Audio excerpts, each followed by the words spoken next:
You know what we gonna do?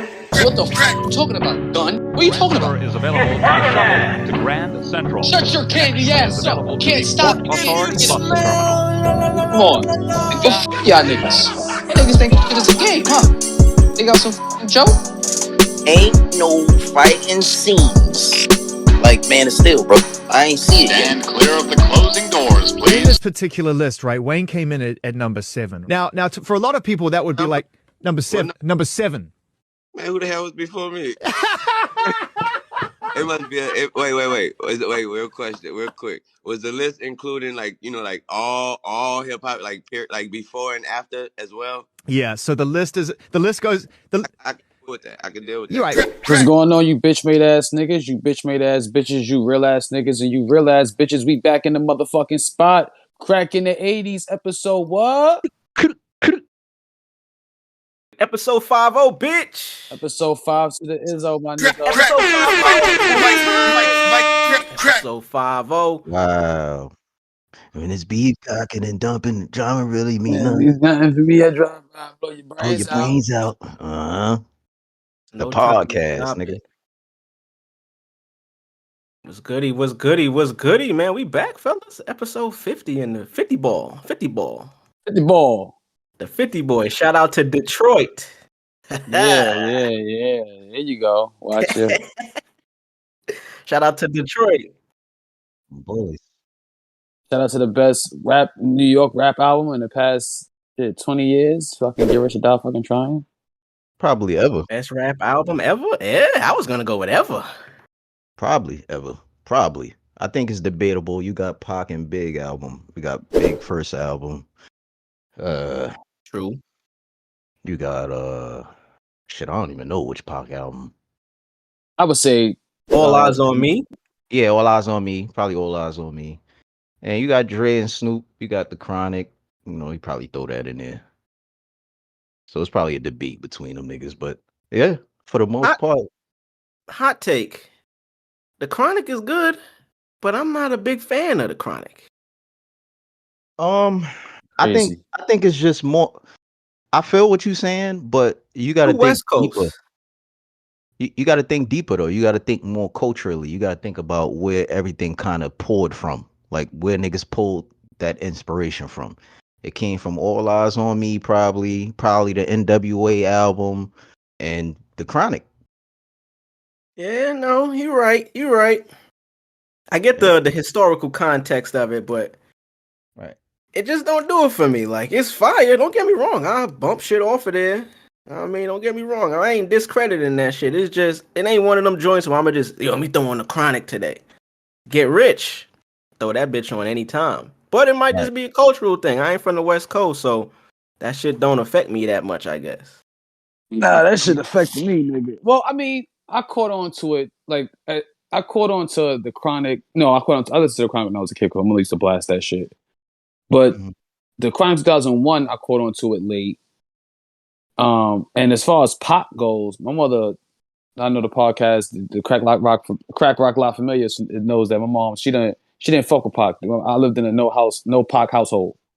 So I had to figure out Pac on my own. You know what I'm saying? You had to discover, I had to discover the boy on my own speed. Only songs I heard from him was the radio shit. You know what I mean? Dear Mama and shit. Yeah, Dear Mama and all that shit. Nothing too crazy. You know what I'm saying? And then when I found out about the ball wonder, you know what I'm saying?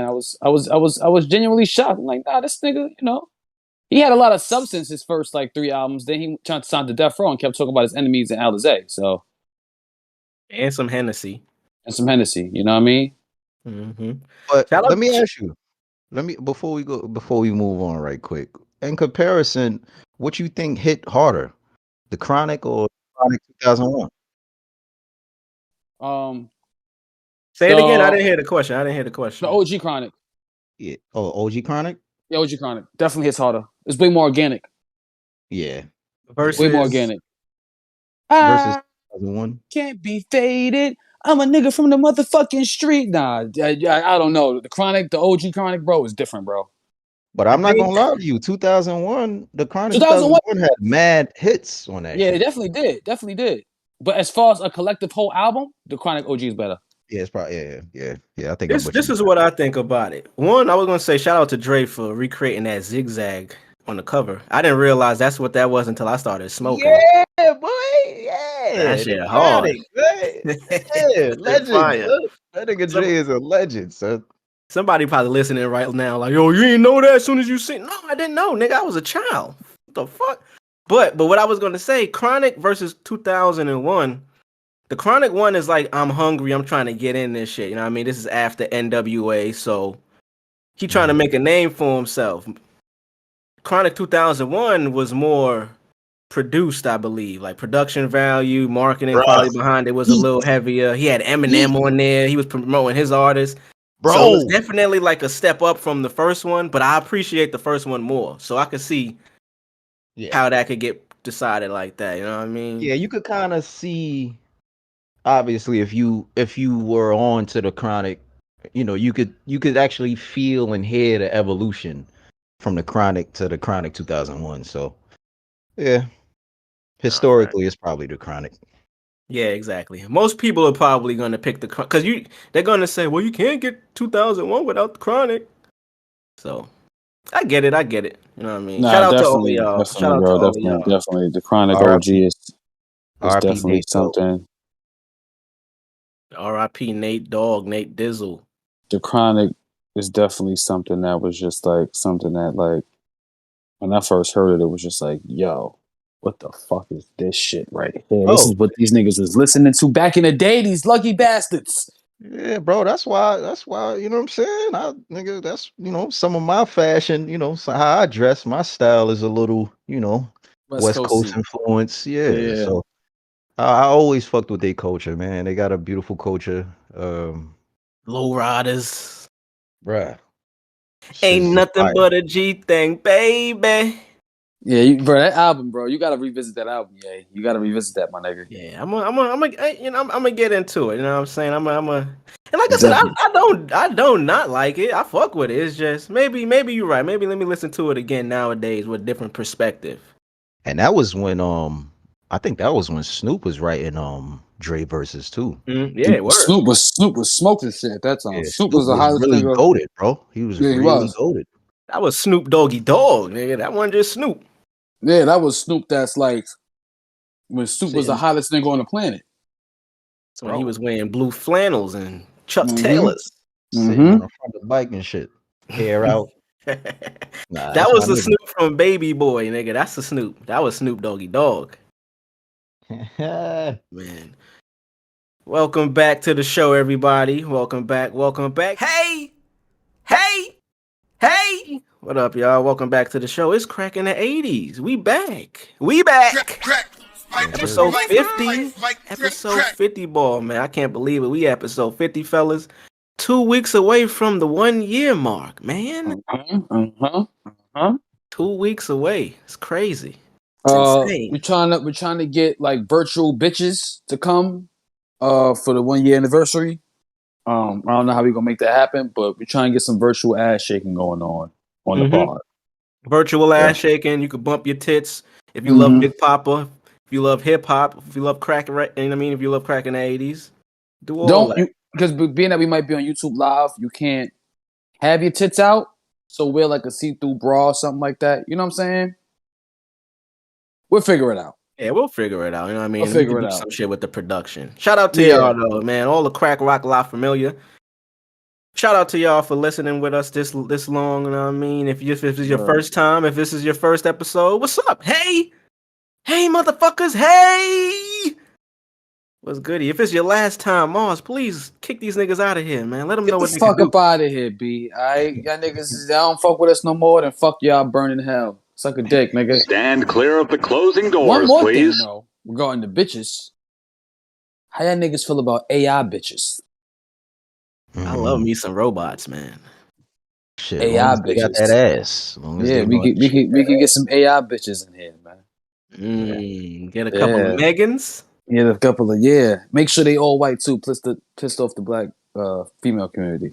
They could rant about us and stuff, and then we could gain more people to come watch our podcast because they think that we hate black women. Well, we love black women. We love them. Y'all sexy. It's funny because speaking of Megan, I feel like they kind of took the idea of that robot, that attitude in that robot, somewhere in the world, man. There's some real life Megans, man. I Yeah, don't that want to real. meet them. I was I don't inspired want to by meet them bitches, but I do. I wouldn't mind seeing them naked though. yeah, for sure, for sure. You know what I'm saying? Especially a bitch that could dance like Megan, like the robot doing little dances and shit. You know what I mean? Yeah. Man, that pretty shit hot. was wicked, bro. I didn't even see the movie, but seeing that movement from that road, that shit was scary. I ain't gonna front. Yeah. Shit Plot was kinda twist. scary. Plot twist. That wasn't a CG robot. That was some real shit. Yeah. That was a real person. That was a real doll. That was a real. Yeah. It was real. Hollywood be trying to shit. That's CGI. Nah, that ain't no CG. That niggas really got some shit like that, my nigga. Yeah. I ain't fucking dumb. I believe it. Rosie. Yeah. You know what I mean? I remember Rosie. Fuck Rosie outta was here. just cleaning the crib. Now them bitches is dancing and shit I now. don't think that shit fake. You know another thing I don't think that's fake with Noah Hollywood. I don't think it's fake. The shit from Mission Impossible. When them niggas always wear masks, they take that shit off. That's Yeah. not CGI. They really took that mask off. That's really a mask. Bruh, that's crazy you mentioned that movie. Dead ass. Nah, for real, bro. For real. They took that shit off. You like, what the Yeah. That's real? great CG work. Ain't no fucking CG. That nigga really took that mask off. For real, bro. Took a face off. I was watching this the other day. I got it on the screen right now for the people. I started sharing it with y'all too. It's called Better Than Us. It's about something similar. It's like people living among the society where it's actually from 2019, so it ain't new. And this is another thing. We seeing all of this AI tech coming out now. We use AI to help produce this pod. Like I use it for a couple of other things. Mm-hmm. This movie came out 2019, so you could always see them priming us for some shit that's really gonna happen in real life. Anything that comes out, the tech for it has been out probably 10 years prior. Right. But yeah, I was watching this shit called Better Than Us. It's kind of cool as a series. It starts with, of course, AI. You know what I'm saying? Different AI. In this specific show, these AI were made for the Fucking? yeah, basically for the interest of Nice. I just guessed fucking. that. I don't know what the fuck that was Literally, about. it was about fucking. So it was one episode. The first episode, first episode, a nigga gets killed because he tries to push up on the robot. But this is the wild thing: the robot won't allow you to Black guys? engage with it. Oh, that was racist. All right. No nigger. No nigger. Get off me, N-word. Nah. It was a dude, like, they won't engage with you unless they fully charged. That was a funny ass caveat to it. It's like it had to be fully charged. Or they wouldn't do it unless it would be considered unconsent. They wouldn't consent. So you would try to rub up against it. That shit would punch you in the face. A nigga got killed. If it wasn't at 100, if it wasn't charged to 100, it wasn't fucking. Yeah, it wasn't fucking, bro. I could dig that. You know what I'm saying? You know what I'm saying? Like, nah, leave her alone. She at 85% right now. She ain't got it all upstairs right now. I'm about to say, yeah, I mean, when I'm at 100, I can't do the shit neither. I can't do the shit either. Yeah, and that's exactly what the writers was thinking. What happens? What do people say? They say you're not keeping it 100, right? You're at 100, right? So that means if you're 80%, you're a little off, right? You're at 80% today, right? We should do that with the robots. These are the writers. This is how they fucking talk. Yeah. This is exactly why they did that with the robots. And then they green like that shit and it becomes some trash. And it becomes a shit. They be on set with the film. All right, action. I don't want to fuck you, nigger. Elon Musk says that the AI humanoid robots will eventually outnumber people. It's not even clear what an economy means at that point. People think, I hate. That's what I hate with movies in Hollywood. They be trying to make it seem like humans is dumb. Like we that dumb. Like we gonna let robots take this shit over. Niggas is gonna be fucking them shits up. It's gonna be robot. It's gonna be nigga. We gonna do them niggas. You gonna be see niggas in the streets of LA beating a robot to death, nigga, with a bat. Like 40 niggas on one robot. Yeah, you but think that shit gonna fly? If you go back, all right. So let's go back to the Megan movie real quick, and let's stay at that. Right? You remember the situation where Megan went to go look at the neighbor and the fucking dog dragged her through the fucking gate. Yeah. and it popped like it like I guess it triggered some of the like wiring in her, and that's like where it went wrong. Mm. So that could happen. But that also was embedded in Megan. If majority of these robots don't have that red, that okay, time to fuck these niggas up button, they not gonna do shit. She didn't really have that button, bro. The only thing that she really that was kind of in line with that was the fact that once they pair with whoever, they kind of see it as like they have to protect them. So it's like not like a motherly thing, but kind of like a Like a firewall. yeah. So it's like once she paired with the little girl, it was like it became she wanted to protect her at all times. She felt like she was hurt emotionally, whatever. So when that incident happened with the dog and it fucked up her wiring, bro, when a little girl got angry or when she cried, the second she cried, Megan was right there ready to rip a nigga face off, bro. Like it could be that with the robots too, bro. Like it could be, what I'm saying? It could be designed to pair with whoever that it's whatever home is sent to. Like remember, like in our robot, every home got a robot. Mm-hmm. So once it pairs with you, it sees you as, all right. It's all about how it's programmed. It's all about how it's Right. programmed. And Right. don't get it fucked up. That person that programmed it, if it does some fuck shit, they better run, hide, and don't come back because niggas are gonna stomp them niggas out. Bro, unless the person that creates the robots, hear me out.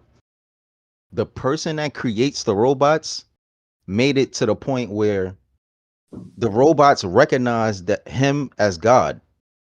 And they gonna protect him. So exactly at all and times. then you know what that means? We gonna fuck y'all up to get to y'all. Get your boss, nigga. Get him. I'd like to see the manager, please. We're gonna be hanging robots from trees, nigga. It's gonna be some crazy shit. We go to war with robots. I'm telling you right now. The only thing about that, bro, because I feel you on that too. I feel like it would be like that. But like I said, when you go back to the Megan movie, bro, the bitch was like made out of fucking titanium with fucking bro. They couldn't even like, bro. She was indestructible. Niggas gonna find a way. Niggas gonna find a way. Don't doubt niggas. Niggas gonna give us some bud. Get a Niggas high. yeah, niggas gonna line robots up and all that.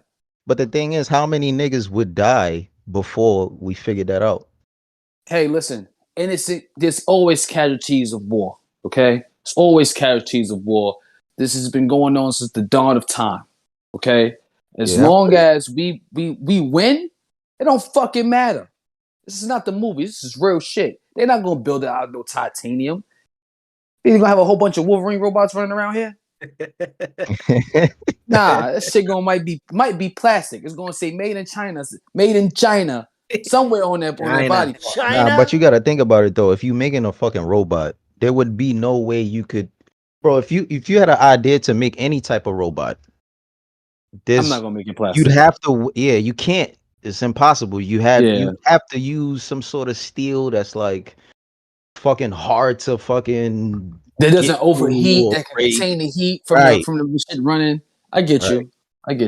But like I said, there's gonna be a way niggas gonna find. There's gonna be that one nigga. Yo, if you pour salt on that shit, them shits blow up. What? It's lit, nigga. You're gonna see a whole new trend of people trying to monetize how to destroy robots. 5 ways to destroy your robot and make money. Niggas gonna be pointing up at the words and shit. That's my word. I hate that type of content, bro. Niggas gonna be fucking. You gonna see niggas in the woods with the camo hats on, hunting robots. And it's gonna be some wild shit. You know what I'm saying? Having pictures, holding robot heads. The thing is, bro, I think the moment that happens, though, there's no more internet. There's no more technology. Oh, there's no more technology. They're gonna fuck us over with that.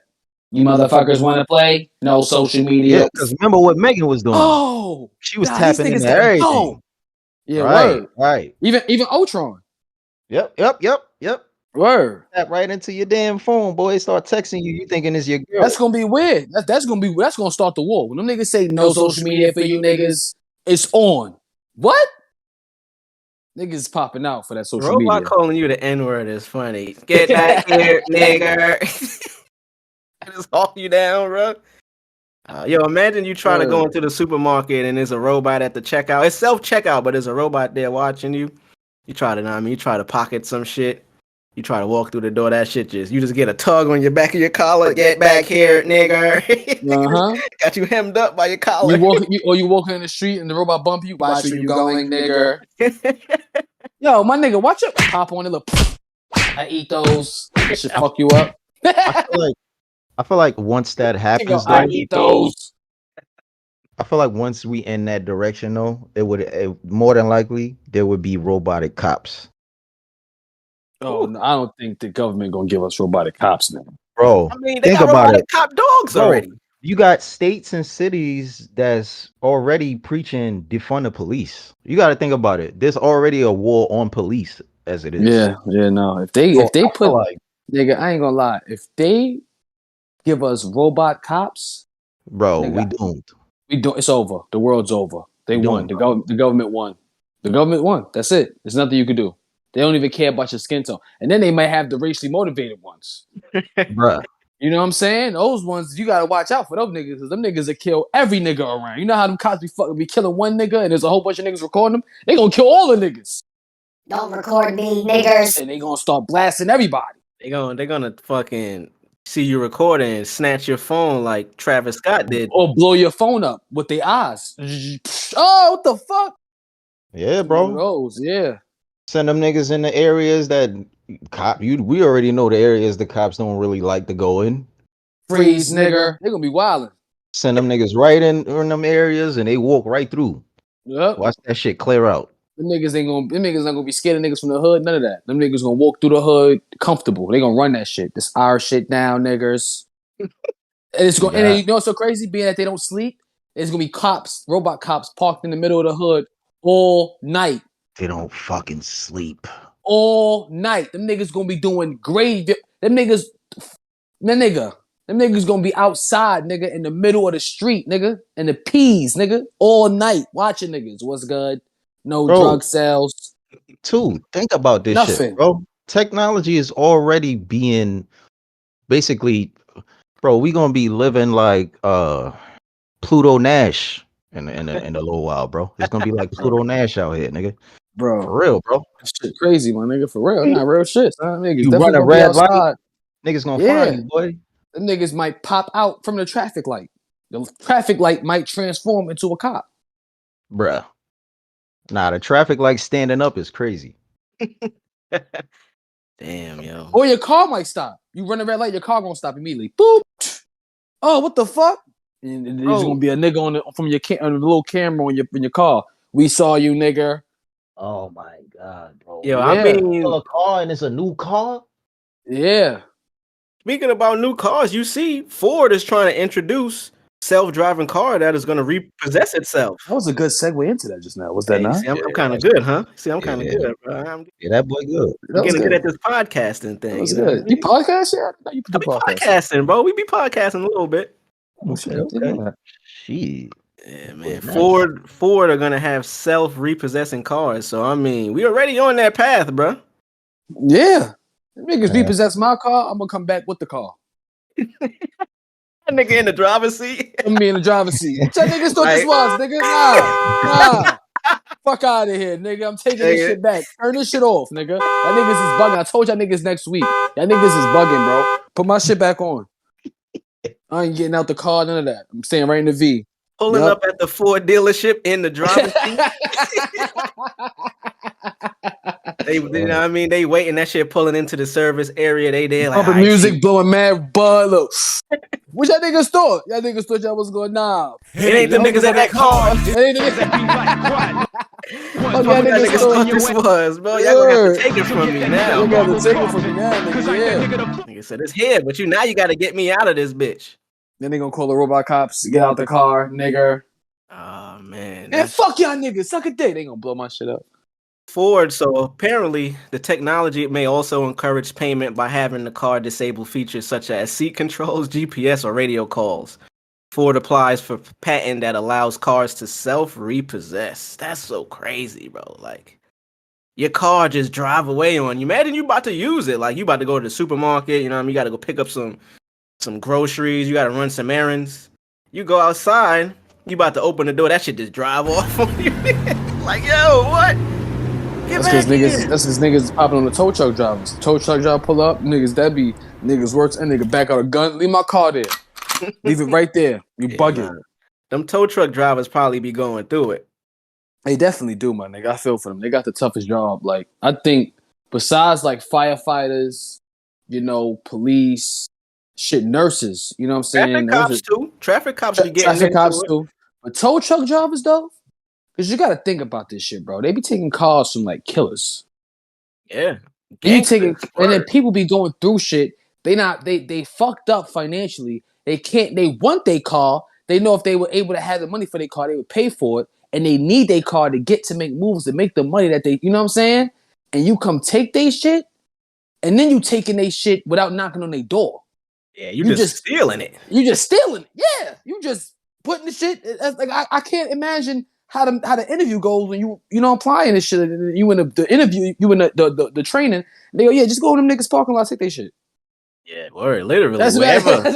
That's how I imagine the shit goes. So what I gotta do? Just go in a parking lot, see the car, take that shit, nigga. Bro, out of here. I remember when I moved to the H. First time moving to the H, I had my mom's Honda Civic. It wasn't my whip. It was her whip that she had an extra car. You know what I mean? So I moved with that shit. Took it out here to the H, drove all my shit. But got to the point where she didn't want to pay for that shit no more. You know what I mean? Like, she wasn't... It was a burden on her to pay for that shit because she was still paying it off. And I was helping as much as I could, but I mean, I had just moved. I wasn't really on my feet yet. Right. And she called me one day like, hey, they gonna come repossess that car. They called me saying that, hey, you missed the payment. We need to come get that thing, but it's in another state. You know what I mean? Like, what's up? So she called me, just gave me the heads up like, hey, they looking for the car. They might come get it. You know, them niggas pulled up, bro. The shit was from New York. They pulled up in Houston. Like, knocked on the door and everything. Like, at least they knocked on the door. I was about to say, at least they called me, then knocked on the door. Yeah, we here for that, my boy. I ain't gonna front. I was fucked up for a little while after that. Like, can you imagine robot tow truck drivers? That's what I'm saying. Imagine that. You can't even reason with them. Open the taking door. Your car, nigga. They open the door. They scan you, and it's like, one nigger. They got like a whole different set of rules they got to abide by now. Broke boy. They call you a broke boy. You gonna want to, nigga? They going like, yo, I get paid tomorrow, nigga. Why you tripping? But you should have got paid last week.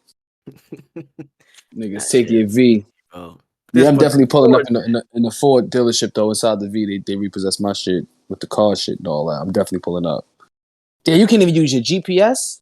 Yeah, they cut it off. So it says Ford Motor has reportedly applied for a patent on a system designed to try and get people to clear up late car payments. According to Detroit Free Press, it could lead to cars driving themselves to repo lots. That's crazy. That's crazy. Damn, so a nigga gonna blow you. Hey, yo, that's that nigga Jamal. Who won that car? Oh, he ain't pay his bill. You see the car going by itself. Oh, that nigga ain't pay his bill. Damn. Yeah, imagine that now. Like, you seeing cars just driving off on his own, and niggas know you like, fucked who the up. fuck is that? Niggas ain't nobody in that shit. Oh, that nigga ain't pay his bill. He's a broke nigga. Yeah. Man, damn, now the streets talking about you. You know what I'm saying? I feel like that's worse. I feel like that's worse than the tow truck driver. Because the tow truck driver, it's more like, damn, that nigga ain't even know they got his shit. You know what I mean? At least you can make it seem like, yo, my car fucked up. They just getting it out of here for me. Yeah, you can lie. You know what I mean? You can lie. You know what I'm saying? You get away with a little murder. You know what I mean? Little attempt murder shit. Not if that shit drive right off by itself. Yeah. What happened? That shit just start dropping off, bro. I can lie. Go surreal. Nigga, I don't know. The invisible man came and took my car, y'all. And he just dropped it off at the repossession spot. Listen. That's crazy. Imagine following your shit. Now. Imagine following your car. If you know what I mean, you getting an Uber, yo, follow that car. It ain't no driving in that shit. Word. That's crazy, man. Pay y'all bills, man. Shit gonna get real out here. When you pull up in a hoopty nigga behind the car and shoot the car dealer shit up, shoot that shit up. Yo, niggas in the movies really used to. Y'all niggas remember that shit in the movies? Niggas really used to jump in the car like, yo, follow that car. In the Boy, taxi, word. boy, if you don't get your ass up out my back seat, bro, I'll beat the shit out you, boy. Nah, You them nigga follow captains no like, random okay, car, nigga. where we going? Okay. And Yeah, niggas, I nigga, got off nobody's duty. nigga just magically just do what you say. Oh, okay. Right. There Let's be just no follow that traffic. guy. They be right behind the car, no traffic in the middle of like Midtown. Niggas Yeah. blowing through the traffic and shit. Yeah, no traffic. On top of that, I could clearly see you in my rear view. If I decided to look in my rear view, I could clearly see that you're following me. But you Right. know, hey, yeah, I guess that works. Man, I mean, I know one thing, though. Women, they come, they go. Shout out to Something Superman. crazy. Shout out to Eminem. But I know one thing. They better not try this shit. They better not try this shit in Houston, bro. I mean, on top of this shit being the dirtiest city in the country, this shit is also the motherfucking most dangerous in Texas, bro. So you try that. Y'all try to do this forward patent out here, nigga. You try to have them repossessed cars, self-repossessed cars in the H, niggas. It's gonna be a lot of shot up repossession spots. Hell yeah, bro. Niggas gonna follow that shit and put a couple of holes in the whip. Yo, you can have it, but it ain't functioning no more. And not even that, nigga might hop. No, he ain't pay his bill. You know what I'm saying? The night before, that nigga might hop in the trunk. You know what I'm saying? So when the car go off, they open the trunk up. Yeah, what's good now, niggas? Yeah. Crazy. How about that motherfucker? I honestly think Houston is probably reported the most dangerous in Texas because whatever part of Texas where the massacre used to live, where he reigned terror, clearly the cops wasn't going over there and reporting shit. So, Well, his uncle was the sheriff in that neighborhood. oh right. So he was with the shits. You know He what's was so with the shits, funny? yeah. So funny y'all niggas mentioned it. I got my hair cut last night, right? Went to my homie crib. Nigga that work at the job with me, he be cutting. Usually he'll pull up, but I was trying to save a couple of bucks, you know what I mean? So I pulled up on him. This nigga live in one of them areas, bro. I be forgetting that I live in Texas because I'm in the city. I'm in Houston. I'm living in a metropolis, you know what I'm saying? It's metropolitan areas, big buildings, it's traffic. Nigga, I only drove 20 minutes out into the quote unquote country, and you just in darkness, bro. You gotta use your high beams or you'll hit a fucking deer, nigga. Like, back roads, you going down long ass strips. You look to the side, there's nothing but shrubs and bushes and shit. The road is mad narrow, and then it's just different houses just placed. I'm like, yo, bro, I got out the car. The nigga like, yo, you could just park anywhere in the driveway, and I mean, just come to the door. When I park the car and turn the lights off, bro, it goes pitch black. The only lights you seeing is from inside niggas' houses. It ain't no street lights, no light, bro. I couldn't even. I was in the car with the lights off. I couldn't see out the windows, bro. I couldn't see shit. I'm like, yo, you don't have to come get me, my boy. Like, I ain't coming out here. It might be a coyote or some shit. There's a fucking chupacabra over there, nigga. Nigga, what? Crazy, Nigga. so. You get stopped by a sheriff, you better act like a drive. I didn't know. Scratch! Y'all niggas remember that movie The Ringer with Johnny Knoxville? Yeah, you better fucking random sheriff stop your ass. Hey, what you doing around these parts? I don't know. I got lost. Yeah, word, because that's that nigga uncle. That nigga be like, boy, you sound like you are. Come back to the precinct with me. You ain't going back to no fucking precinct with you. What precinct? Follow me. Precinct over here. Let me take you to where you need to go. Yeah, that shit was wicked, bro. That nigga lights is all red. They ain't even no blue in that nigga lights. It's just all red. That nigga was Knight Rider? That nigga is fucking evil. Michael Knight. So according to this right here, these 3 Texas cities are ranked the most dangerous to live in. Coming in at number 1, you got it, Houston. Houston is the largest city in Texas and the 4th largest city in the United States. I didn't know that. 4th largest? Damn. Home to over 2.3 milli. Has a diverse economy. Houston has a high crime rate that has earned its reputation as being the most dangerous city in the state.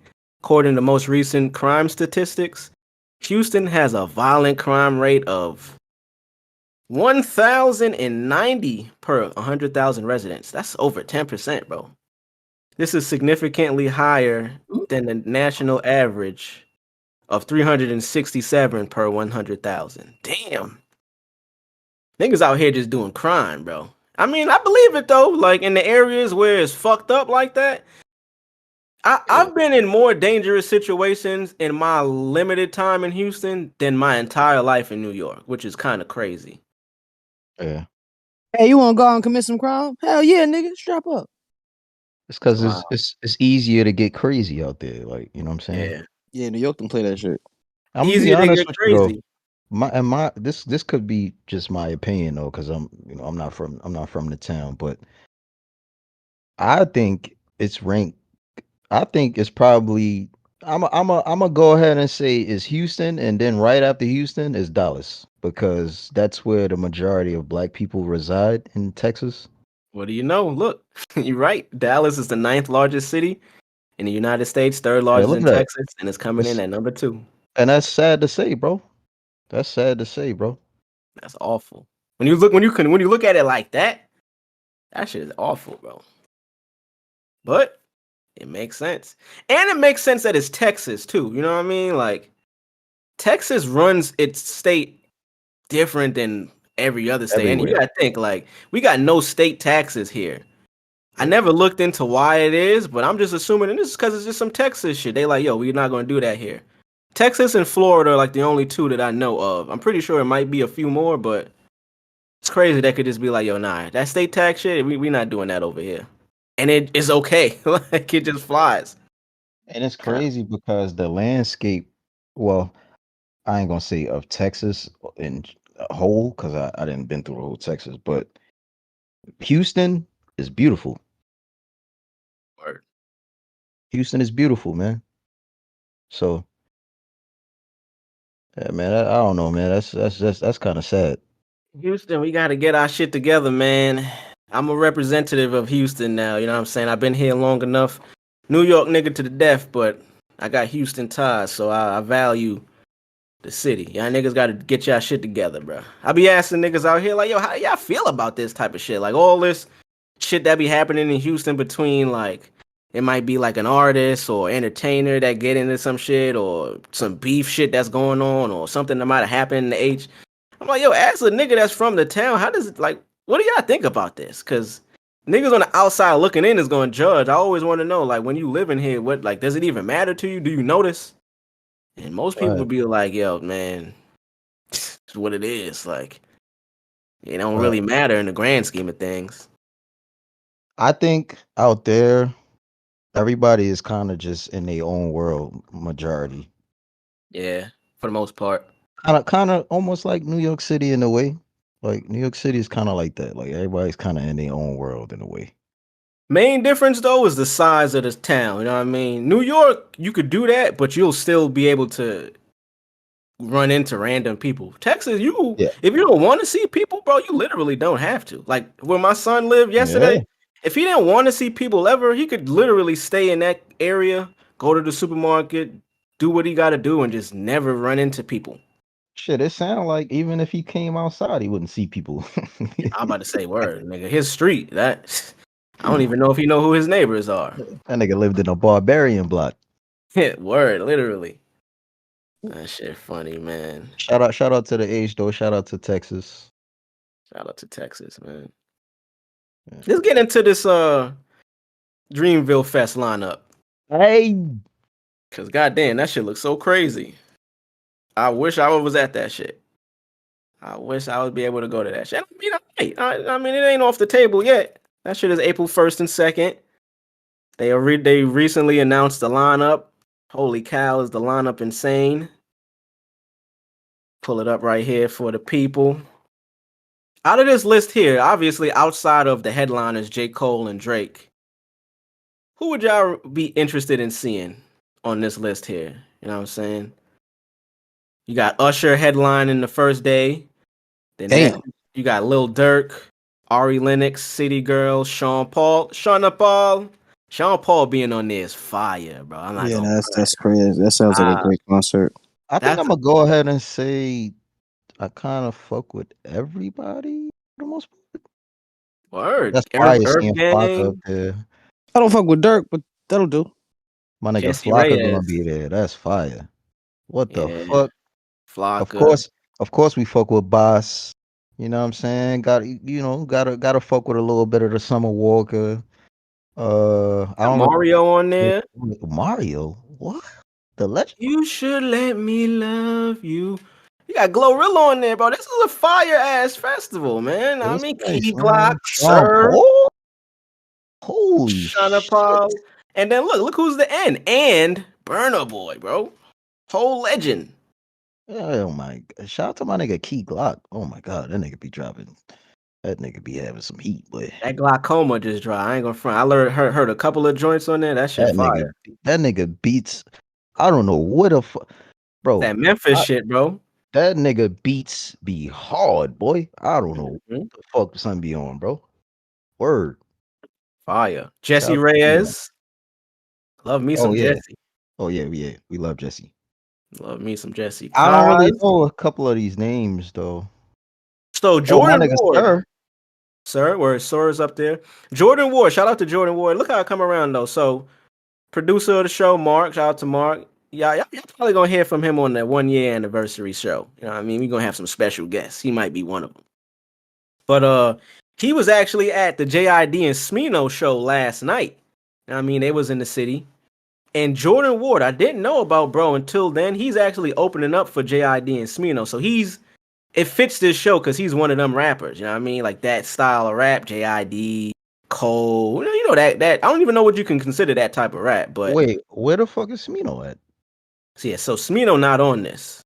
I think I don't Smino consider might Smino. actually. I don't know what he consider himself, but I don't put him in a rap. He's not with JID. Yeah, true. He can rap. He nice, but he's nasty. Like he's like more of like a. He got more funk, jazz, like soul, Artistry. like soul. Yeah, like he's more of that. JID is just lyrical as fuck, nigga. Like he out rap anybody. That's true. That's true too. This shit looks like a fight. Like I wouldn't know who to prioritize. Well, I'm pretty sure it's not going to be multiple stages for this. You'll be able to see everybody. I would believe they wouldn't have multiple stages for this shit. It doesn't seem like that's how Dreamville goes. Dreamville Fest. But shout out to Cole, man. Cole is easily. Oh, and of course, headliners J. Cole and Drake. I don't know if I needed to mention that by this. I mean, you can see it right here. That is going to be insane. Nigga, I might see if I could slide through there. My little brother live in Raleigh. Oh yeah, we might have to make that trip, bro. I'm telling you, Mark gonna be there, so we can see if we can make something out of that. Like, yeah, he been trying to get us to go to one of these shows and do some live podcasts and content and shit. Might have to be the first one, man. Cause goddamn, I get it. I'm gonna try to, yeah, definitely look into them tickets and shit. But shout out to Cole. Goddamn, yo. Think about it, bro. As long as Cole, Kendrick, and Drake been at the top, to see them headlining a fucking festival together is crazy. Like these niggas are literally like all number 1A, B, and C. For them to share a headlining spot on a festival, I think Cole is a genius.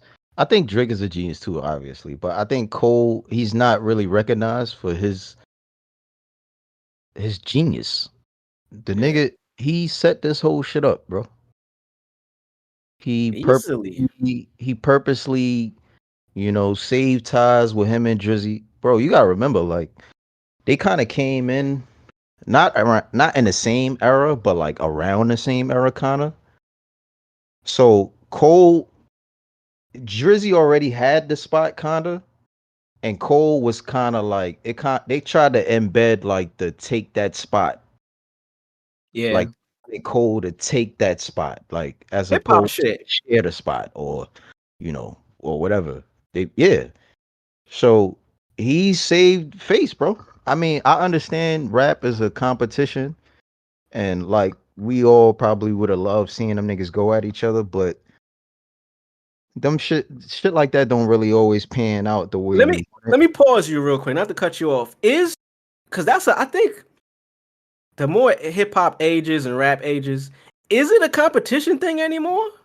I don't necessarily. It's a competition. because it's not a competition where it's battle rap and I'm on the stage directly battling you. But bro, labels, media, the way it's set up is you fighting for spots. There's no I can't have the number one album and you have the number one album. I can't be the number one artist and you be the number one artist. It's impossible. It's only one number one spot. You see what I'm saying? Yeah, yeah. In that sense, I definitely agree with that. But what I was getting to, because I'm like, typically, we know back in the days, we was talking about Nas versus Jay-Z last week, who won the war or whatever.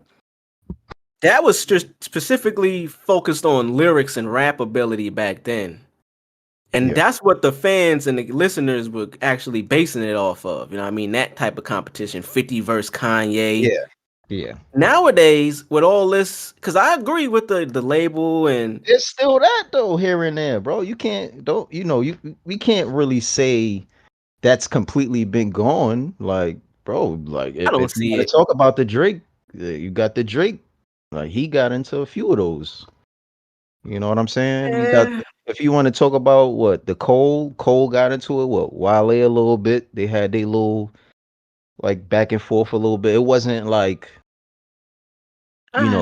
blown up to that, but you know what? back, You're right. it's You're right. rapping. You're right. You're right. You know what I'm what? saying?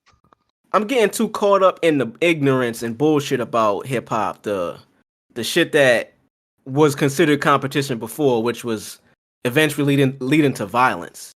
You know what I mean? That's the dumb shit that we conditioned to think. Exactly. Back then, you gotta remember, bro. We had niggas was dying over this shit. We had Cocaine City. We had, the fucking the beef DVDs. Remember that shit? Smack DVD word. They literally had a beef series for a DVD. Yeah, it was it was actually a thing. It was commercialized to fucking somebody beefing and niggas documenting fucking violence. Yeah, bro.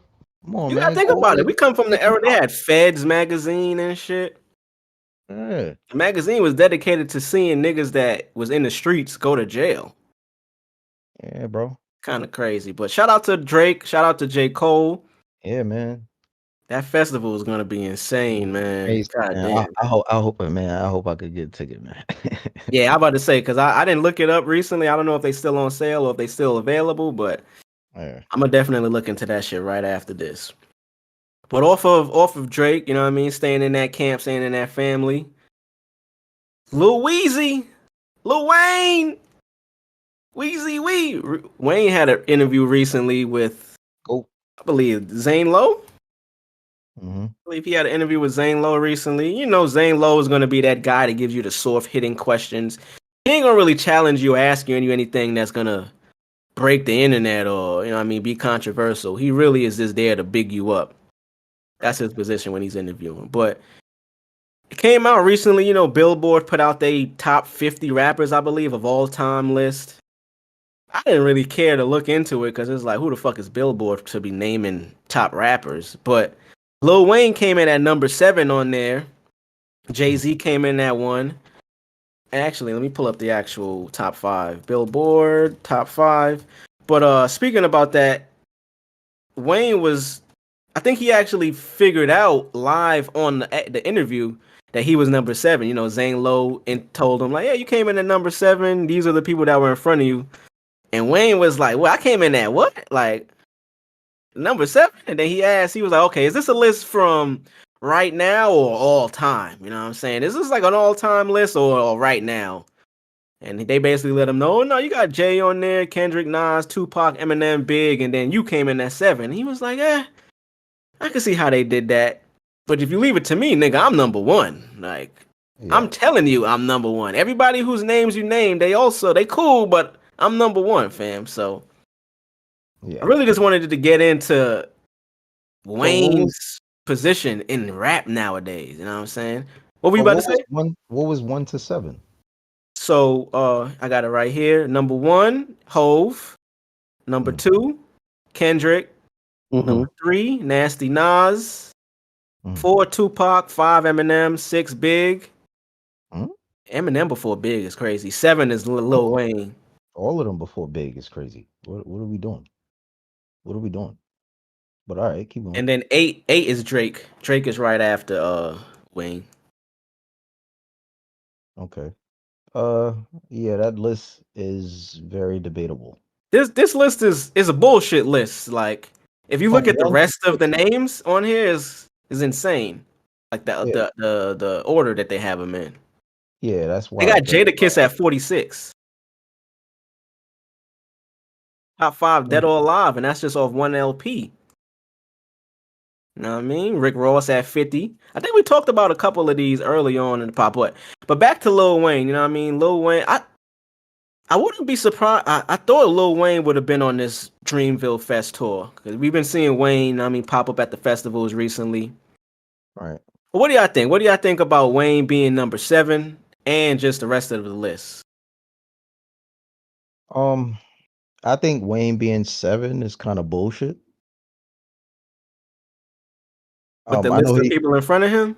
yeah, I know he went through that whole thing with Cash Money or with Birdman or whatever, and we didn't really get to hear it. It kind of, I guess, affected like that whole like It affected his that legacy for Wayne sure. run. Yeah, so it's like but I still wanted to hear what Wayne had, regardless whether it dropped then or now, and Yeah. he's still dropping now.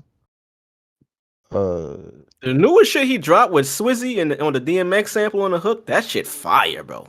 bro, like He's spitting on that shit. he's literally still rapping at a high level. High level. What was that? The funeral album that he dropped? Yeah. Fire cover. They said Lil Wayne and Funeral with the same text. If you like flipped it upside down and shit, that shit was hard. Whoever designed that was pretty. That was cool to see how that came out. Let me Bro, pull that like, up. and the niggas that didn't get a chance to hear that funeral album, like, please, y'all go bump that because yes, man, Wayne might be the actual. He might, if he's not one, he's two. Yeah. You think so? If he's not one, you think because they got Hove at 1 right now.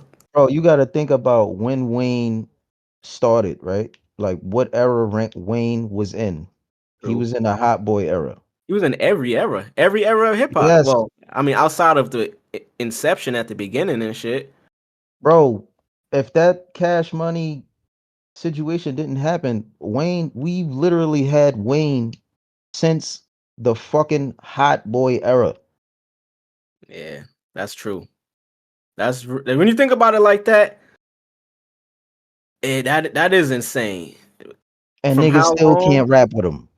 Yeah, that's when you look at it that way. Yeah, like longevity, my man. He didn't come in rapping the best, but he wasn't ass, and then he hit a level where it was like, all right, nobody can really compete with him. The number one thing I really value Wayne for outside of his music, because music aside, he's a legend, GOAT. But outside of that, he allowed 2 other artists to become superstars in spite of him being bigger. Right. You never see that. Like it's literally never happened before. But No artist that was at the top of their label, top of the game, top of the because, business. bro, you could tell if you listen to Wayne in his interviews, right? They always ask Wayne, they'll ask Wayne some shit like, oh, this such and such, this person, you ever heard this song? Ah, da, da. And he'd be like, nah, I don't even know who that is. Yeah. I don't even be listening to shit like that. Like I don't even, you know what I'm saying? Like you got to understand Wayne, even what he said in that Zane Lowe, what he said about him being number one. He said, "Yo, them other guys, like they're great. Like you know what I'm saying? Like I could see how y'all came up with that. He ain't fight it, but Mm. he's and yeah, I would probably be number one though. Like you know what I'm saying? I'm number one. That man is secure. He's very secure in how he feels, where he stands in the culture, what he's accomplished. That man, bro, when he speaks, bro, he's very secure in what he's speaking. Yeah, nah, that's facts. He definitely always comes off as nothing really sweats him. You know what I Right. mean? Like he don't take Mhm. nothing personal. The Because quote he right don't have here, to. He don't have to. He's already that nigga. He already did that. And and he's then he still put doing on it. two goats. He put two goats on too. So it's like, And that's why I was going with it. Why not? yeah, I'm a sign these goats. I already see the potential in them. Why stump their growth? to I'm gonna try to, let them be great too. Because why? I'm forever the goat. I You know what forever I think? the This might be a reach, but I'm gonna go on the ledge and make this my take. I think because Wayne came in the game so early, he's seen so much of how hip hop and music business work. You know what I mean? He came in as like a kid, or not a kid, but he was younger in the game. You know what I mean? He had Juvie ahead of him. You know what I mean? Juvie was the guy. He was, I don't want to say underneath Juvie, but he wasn't the first act. Juvie was the guy. he was young. He was like more so like the younger one. Mm-hmm. And Turk like Word. And then we seen, you know what I mean, him come of age, become that guy. But what I was getting at, I think because Wayne had, in mind, like I said, follow me with this take. Wayne had kids early in his career, right? I think when you have children, and I'm not a dad, I don't have any kids, but I can identify with what it means to care for somebody else. When you become a father or you become a parent, they always say you start living for your child instead of living for yourself now. You know what I mean? You don't put yourself first anymore because you right. know you got to take care of a whole other person. Right. So So you basically become a lot more selfless. right. I You see think life that's through a different lens. Yeah, so I think Wayne was at that point where he was like, yo, I've been doing this shit for years. I done came up, I done put niggas on. I don't need to be looked at as like this number one guy no more. Like I understand what it means to give somebody else the opportunity. And then you gotta think he had his early days of Cash Money, of Young Money that didn't really work out with Spitter, and you know what I mean? Shout out to them for making it cool and piecing it up afterward. But I think he got to the point where he was like, yo, I can't it I don't doesn't want to help. be that. Yeah, it doesn't help me to try to block somebody else off. I gotta allow them to be who they gotta be. And I'm then gonna look just what the help them. situation he got in. Exactly. Him being him. Look at the situation that he got in himself business wise. So Yeah. you know, So Wayne, like I said, man, yeah, man. I think that's forever a discussion. I think whoever refuses to have this discussion is not knowledgeable. They probably haven't heard much Wayne. They probably just heard like a Millie, uh, How to Love, Knockout, them type of songs. They probably heard shit like that. They ain't hear no real shit like, I ain't heard best rapper man, alive on Carter right, 2. right. You know what I'm saying? They ain't hear shit like Fly Out. They ain't hear shit Yeah, they like, hear none of that good, that you know crazy what shit. I'm saying? Yeah, So, Niggas you heard know, Go DJ and it was like, all right. yeah, yeah. The Those quote, those those people. the quote I wanted to pull from this specifically, because it transitions perfectly into the next topic. After Zane Lowe told him that he was number 7 on the list, because clearly Wayne don't be in the loop with all of this shit. He ain't got time. But after he told him that, he was like, yo, man, who the hell is before me? Was this list including all hip hop, like before and after as well?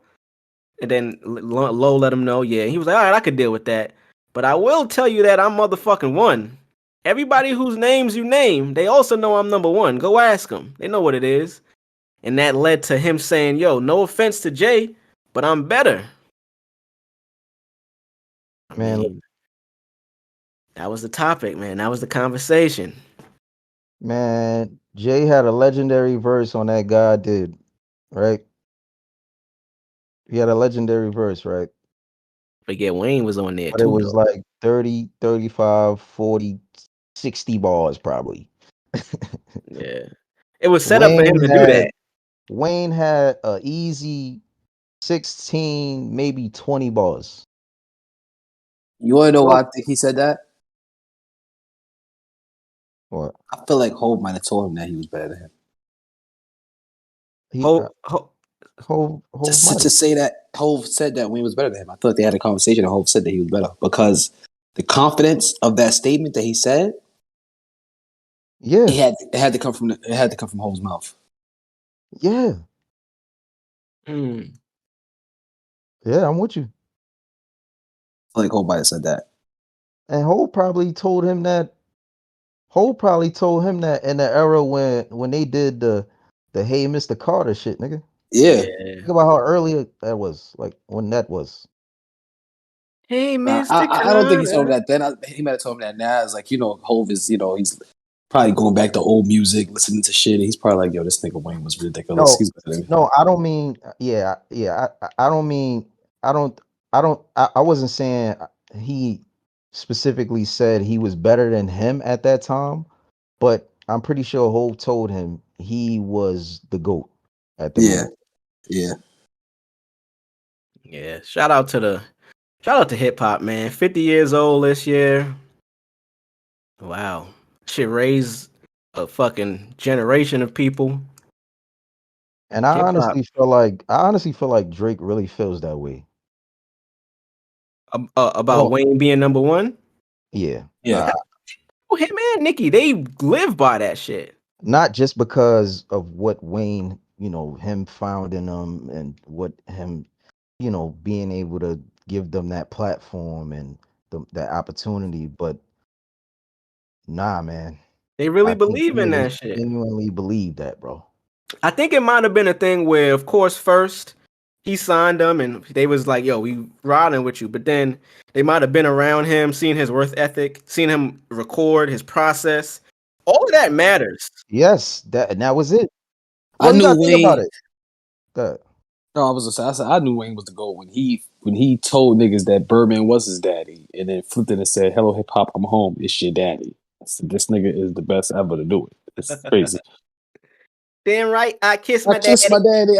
If it's that how rich my daddy is, and I'm scared I stuck with my daddy. Call Miss Lee, she with my daddy. So don't mean just act my daddy because who was there when no one wasn't? Just my daddy. Who was there when I needed the money? Just my daddy. So who was there when I see the money? Just my daddy.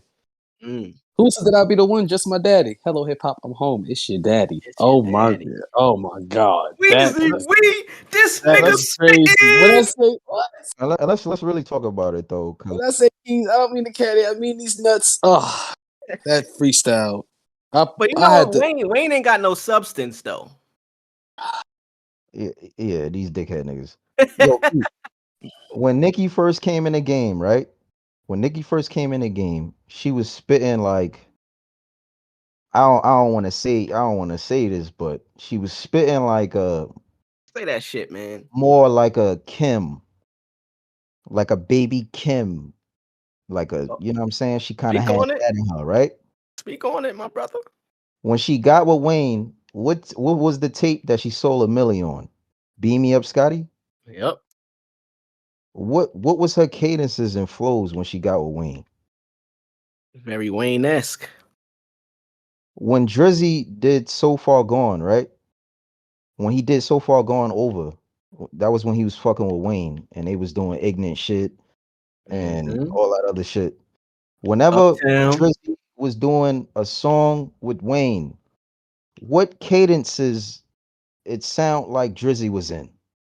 Was he rapping and was he bringing Wayne to his world? Was that room for improvement, Drake? Nah. Mm-mm. Was not. That was a brand new Drizzy. That was the Drizzy that set it off. So I know we be having them conversations about like certain artists being like the most influential, like as far as like sound goes, Kanye, Three Stacks, uh the list goes on, DMX, shit like that. RIP DMX. But I think it's debatable to say that Wayne is also at the top within that too. There was a time where that sound, that cadence, what Wayne was doing was just it was so like beautiful on wax, bro. It was just so it was like you wanted it. Like you wanted that sound. You wanted to kind of, you know what I'm saying? Like it was kind of hard to not be inspired by Wayne. Yeah, for sure. Shit, Wayne even started that era with he got with Kanye. Remember that era, the auto tune era, the whole bro. Listen, man. Wayne said, I think it was at a VMAs. This was when Kanye just introduced 808s and Heartbreaks. Shout out to Kid Cudi. All right. Remember when he performed Heartless? I think Wayne either received an award or presented an award after the performance, and he was like, "Yo, shout out to Kanye. You right there doing that is why I'm gonna be able to do a rock album." He was basically saying like, "Yo, Kanye changing the sound, doing this allowed me to find the comfort and allowed it to be easier for the hip hop community to accept something outside of rap from a rap artist." You know what I mean? And then from there we got fucking Drake. We got all of the sound how hip hop changed. So you can say Kanye and Wayne were instrumental in that for sure. I think Kanye and Wayne are probably the most influential rappers from our generation, or probably of, I don't want to say all time, but maybe all time, bro. Like, they not only changed the sound, they introduced multiple different sounds. You gotta think, everybody that's out now is babies of Wayne, or babies of somebody that was a baby of Wayne. I.e., like everybody sound like Thug now. Thug is a Wayne baby. You know what I mean? Like, so I crazy, think man. there was a lot of runner ups. I think there was people that came into the scene. Like I off on a tangent, but I think Ace Hood was one of those. I think Ace when he came Hood. in, he kind of had that sound that you kind of couldn't ignore. He got played though. He didn't Yeah. really get the opportunity to make his sound. You gotta think, Meek came in and utilized his sound, but Meek had more backing. Like Meek had Rick Ross. Shout out to Ross. Ross get a lot of shit, and we about to end this hip hop topic in a little bit. Ross get a lot of shit for MMG not being a thing anymore, but you gotta think, he put on two like superstars, bro. Wale and Meek became superstars from being signed to Ross. It don't seem like that now because they may not be in the best of terms, but you gotta think, man, he put them on. Like, you can't not take away from an artist that's at the top of their shit trying to introduce other people and bringing a new sound to the game. You know what I mean? And Meek is a direct response. Yeah, Meek is a direct response to Ace Hood having popularity. We could have a whole pod on just the lineage of hip hop and where we get certain sounds from, who started it, who took it over. Yeah, that'd be a ill conversation. That could be a whole series of a pod, bro. Like, for real. Whole series. Let's get into some of these movies, TV shows, and all that good stuff, man. I wanted to actually bring this before we get into TVs and shows. I wanted to start bringing up some more anime topics on the pod. You know what I mean? Mars, you can get your shit off probably. I'm trying to get into anime now, you know what I mean? I notice how popular it is. I know for sure it'll be beneficial for us to talk about that shit on the pod. In depth, or, I mean, briefly, but I did see that Attack on Titan, is this the final season, I think? Yeah, final season. Yeah, it's coming back this month. You know what I mean? I don't know much about the show. I know it's kind of like a Gundam thing in a way. Not like Gundam, not like Gundam in the sense of the same show, but it's nothing like Gundam. Okay. I thought it was basically like some people in. Give me the rundown of what it is, because I probably will fucked up. I'll butcher exactly what this Attack is, on Titan is some shit that's gonna bust your head when you see it.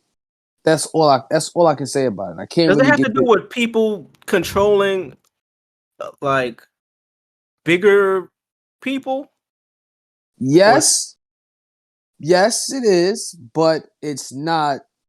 It's not your average show like that. It's not like your robot, your anime robot show. It's not robots at all. Okay. It is some evil We gotta kill these big motherfuckers type shit because they are eating us. Ah, okay, got it. It's nothing like Gundam. It's nothing like Gundam at all. I was comparing it based off of, like, in Gundam, this a nigga, they go inside the machine and control it and shit. I thought it was something like that. I understand what you're saying, but nah.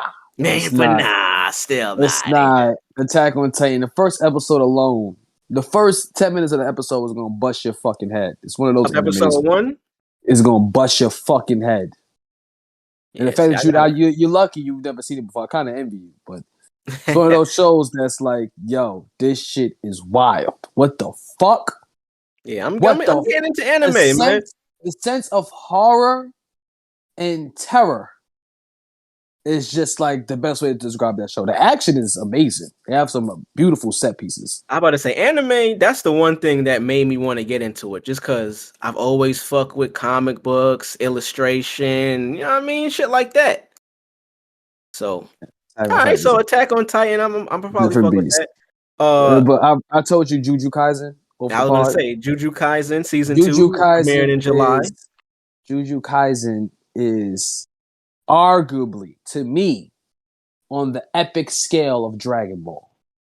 It is the fight scenes in that show. Can you see? Is this it? Hold on, sorry, y'all. Yes. Okay. The fight scenes on this show, bro, is something no anime could. It's up there it's up there, bro. It is.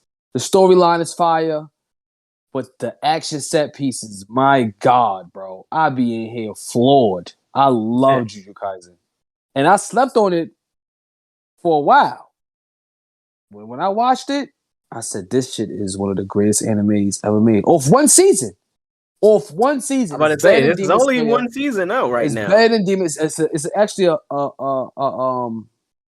one season, and it's a movie that's out called Jujutsu Kaisen Zero. I watched the movie a few months ago. Great movie. Great. I think it's on Crunchyroll or Funimation, one of the two. Yeah, but I think it is phenomenal, bro. Better than Demon Slayer. Better than Attack on Titan, if you ask me. It's better than fucking... Is it better action than Naruto? I'm not sure. It's better than Naruto. Fuck that. It's better than Naruto. Oh. Only thing is not it doesn't have a better... Naruto, I stand on this, I die on this hill. Naruto has the greatest story ever told in the form of media. I don't think there's no storyline from movies to... Naruto has the best story. Period. Like, the best story, one of the best villains. Like, Madara is like... He makes Frieza, and he is so calculated. It is unfucking believable. Like, Madara... they gonna hold you to that. Oh, they better. It's true. I have millions of people that vouch for this. Naruto is the best storyline ever written in anime history, bar none. There's no storyline fucking with it. I don't think fuck anime just in general. Let us know in the comments what y'all think. If y'all agree or if y'all disagree. I don't think, and I'm not like the huge Naruto nigga. I'm not a Naruto fanboy, but I know greatness when I see it, and that story is the greatest story ever told in media. It is. The greatest show on earth. Ishimoto, I don't know what drugs he was on when he wrote that story, but that nigga was on some shit. The pink coat? He had to be. It's one of I don't know. If there's like another level higher than pink coke, then he might been on that, because I tell you, bro, the plan on that show is, and I read the manga. That's when when I got into Naruto, I started watching it. I said, "Nah, this shit is getting good. I gotta read the manga."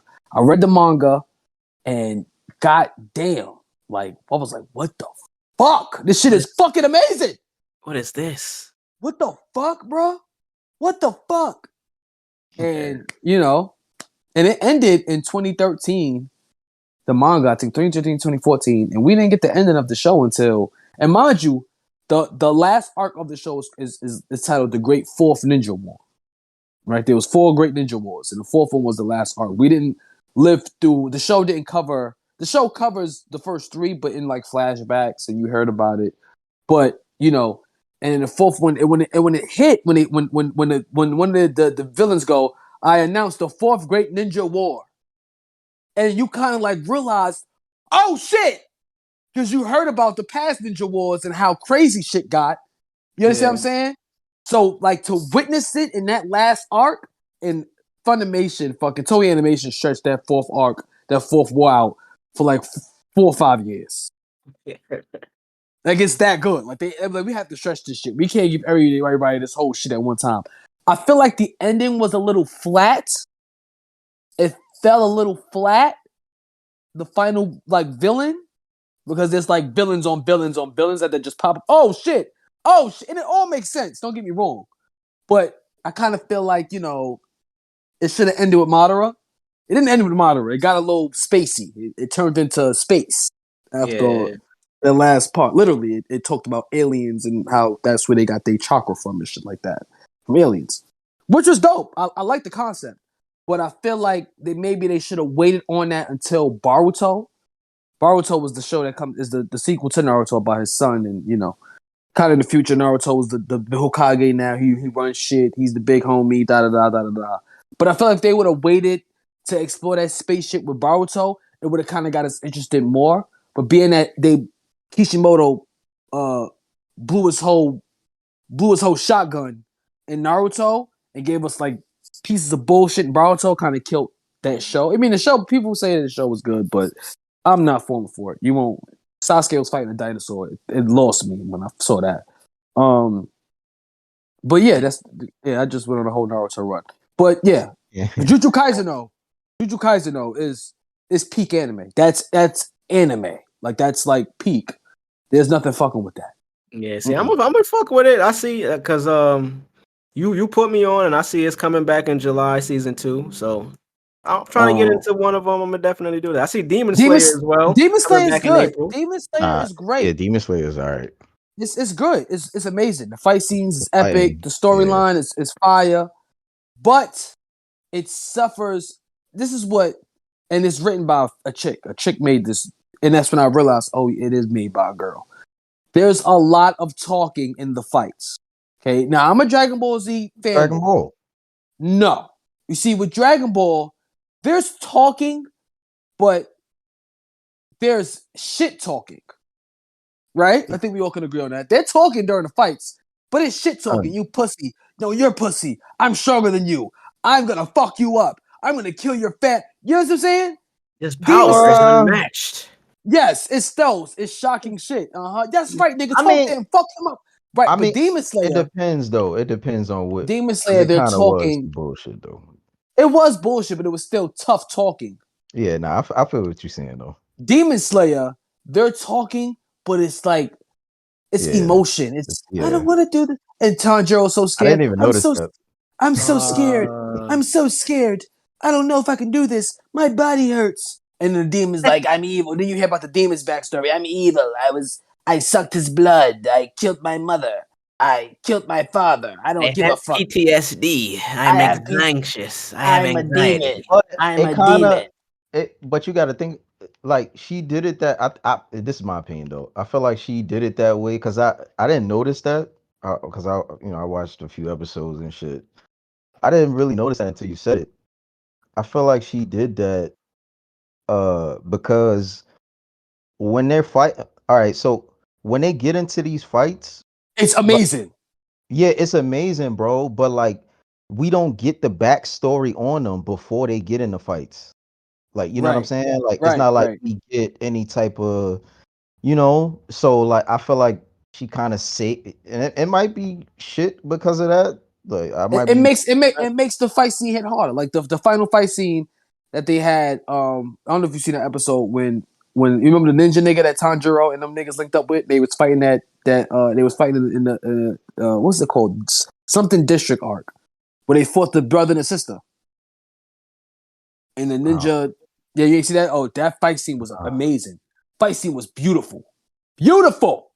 Yeah, it says district arc. It doesn't say like district a name. arc. Yeah, it's district arc, something like that. Beautiful fight scene.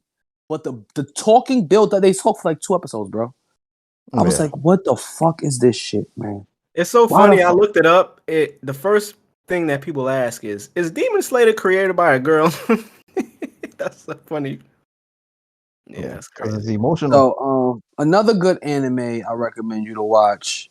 I can't recommend it yet, but from what I've seen so far, it is fucking Ichigo, Bleach. Show called Bleach. Bleach? Ichigo, yeah, Bleach. Ichigo is this is why I fuck with Bleach. He is not pussy. Like it's one of those a lot of anime shows, even Naruto. He be suffer busting his some. gun? That Oh, nigga be this the shit he was trying to put us on to not too Oh long ago. yeah, yeah. yeah. Bro, son, niggas is not pussy on that show, bro. You know how certain animes niggas be like, I don't know my power, I don't know. I'm not sure if I can do this. Them Yeah. niggas be like, I don't give a fuck. I'm giving it up, stupid nigga. Fuck y'all niggas. Bro, that nigga Ichigo, that orange head nigga, bro. That nigga is not pussy, bro, in the slightest. Like, not in a that nigga don't take no time. He don't be like, nah, I'm not sure if I can do this. I'm gonna fuck you up. Even if I don't fuck you up, I'm gonna fuck you up because you bugging the fuck out. I fuck with Bleach. I gotta finish that shit up. Bleach is amazing. So I mean, I'm gonna definitely check out a lot of these animes. I definitely want to bring this more to the pod, and I gotta get into it. So you know what I'm saying, I've been asking around. I've been trying to figure out which is the best ones or what I could start with. I'm trying to, you know what I mean. I don't want to just jump right in. I want to Jump right into. You know what I mean? Damn. I would say first just go into Jujutsu Kaisen because it's one season, and you're gonna love it. Jujutsu Kaisen, bro. Drugs. If you haven't watched Jujutsu Kaisen yet, tune to Jujutsu Kaisen. Jujutsu Kaisen is also one of the best anime intros of all time. That fucking song is. I'll play that shit. Y'all play that shit. I'm cleaning the crib up. I'll put that shit in rotation with me. I put on Many Men and Jujutsu Kaisen's intro. It's crazy. It's like it's amazing. I love that intro so much. I hope they keep that shit. It's great. Hey, it's man. about sorcerers and demons and but the fights is just like, yo, what the these niggas be bro. Niggas be throwing their hands. Like that's what I says up there with Dragon Ball. Yeah. Right. Them niggas be throwing their shits up. Nigga throwing their shit up. I'm sold, honestly. Like I just need to figure out where I'm gonna watch it, and I'm good. Throwing their shit up. Crunchyroll, Funimation, download one of those shits. You'll get it. All right, say less. That's what I couldn't finish Bleach because they took Bleach because Disney, fucking Disney, fucking bought Bleach, so it's not on Crunchyroll anymore. So it's on Disney Plus. No, it's not on Disney Plus. I think it's on Hulu, if I'm not mistaken. It's on one of them fucking things. Actually, I have Hulu. Whoa, I can finish it. Whoa, there's God. Legit, look at God. Yeah, I think it's on Hulu or some shit now. Yeah, so since we on streaming, I mean, shit. Chris Rock putting out a special tonight, live special, first ever live special with Netflix.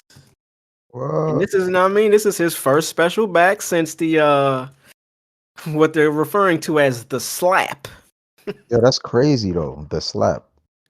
Bro, the slap, they hired a whole new task force for the Oscars this year because of that shit.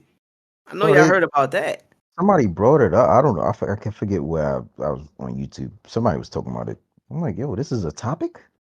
Bro, I forget what it's called. They saying damn, I forget who the fuck was talking about this. I'm pulling it up right now. Damn, I forget what they were referring to it as. It wasn't security. It was just some kind of a team they formed. Crisis team or something like that. Crisis team. There you go. You know what I mean? Because they got to prevent crises from reoccurring. Last year was a big hubbub. Think about this, bro. What's supposed to happen if somebody else decides to walk up on the stage and slap another nigga? Are they gonna get tackled? Like, what is this crisis team supposed to do? Nah, you got to think about it. Like them celebs. Bro, that's funny. Yo, y'all remember the what was that? A VMA? The VMAs? What was that? MTV Awards? You already know where I'm going with this. Mm-hmm. It was the VMAs. Fat Joe was presenting an award or some shit. In G Unit, they had to do mad bleeps. Bro, nigga 50 ran across the stage, bro. That's the reason why hip hop award shows don't really exist no more, bro. That show and The Source. Literally. And even after the show, bro, I heard a nigga got alleged. I don't know what I heard. I just Yeah, I remember. You probably read it somewhere. Word. Yeah, word. Read I it in think the I seen it tabloids. somewhere. Yeah, word. One of them sites back then might have posted about it.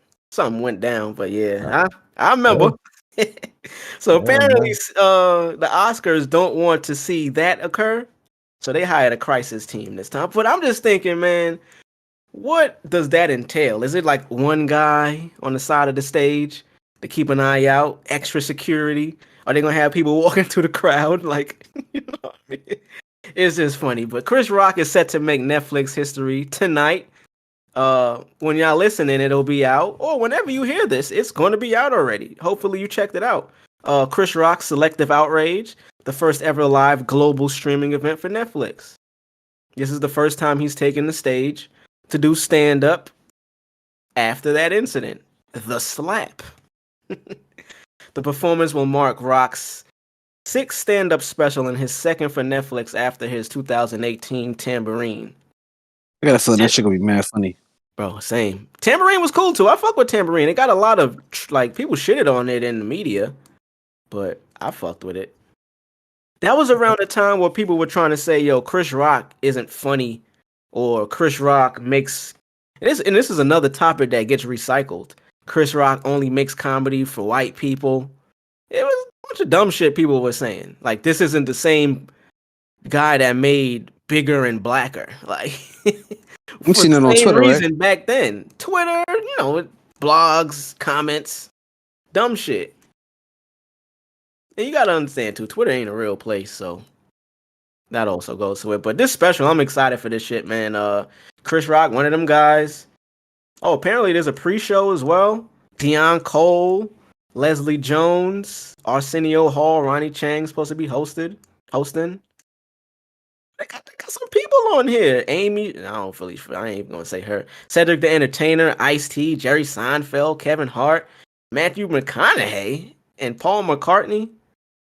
Sarah Silverman, Wanda Sykes will be set to make appearances. Oh, so this is like a whole thing, you know what I mean? Like, it's a comedy special, but I'm pretty sure it's not gonna be the shit just goes live and he just starts doing comedy.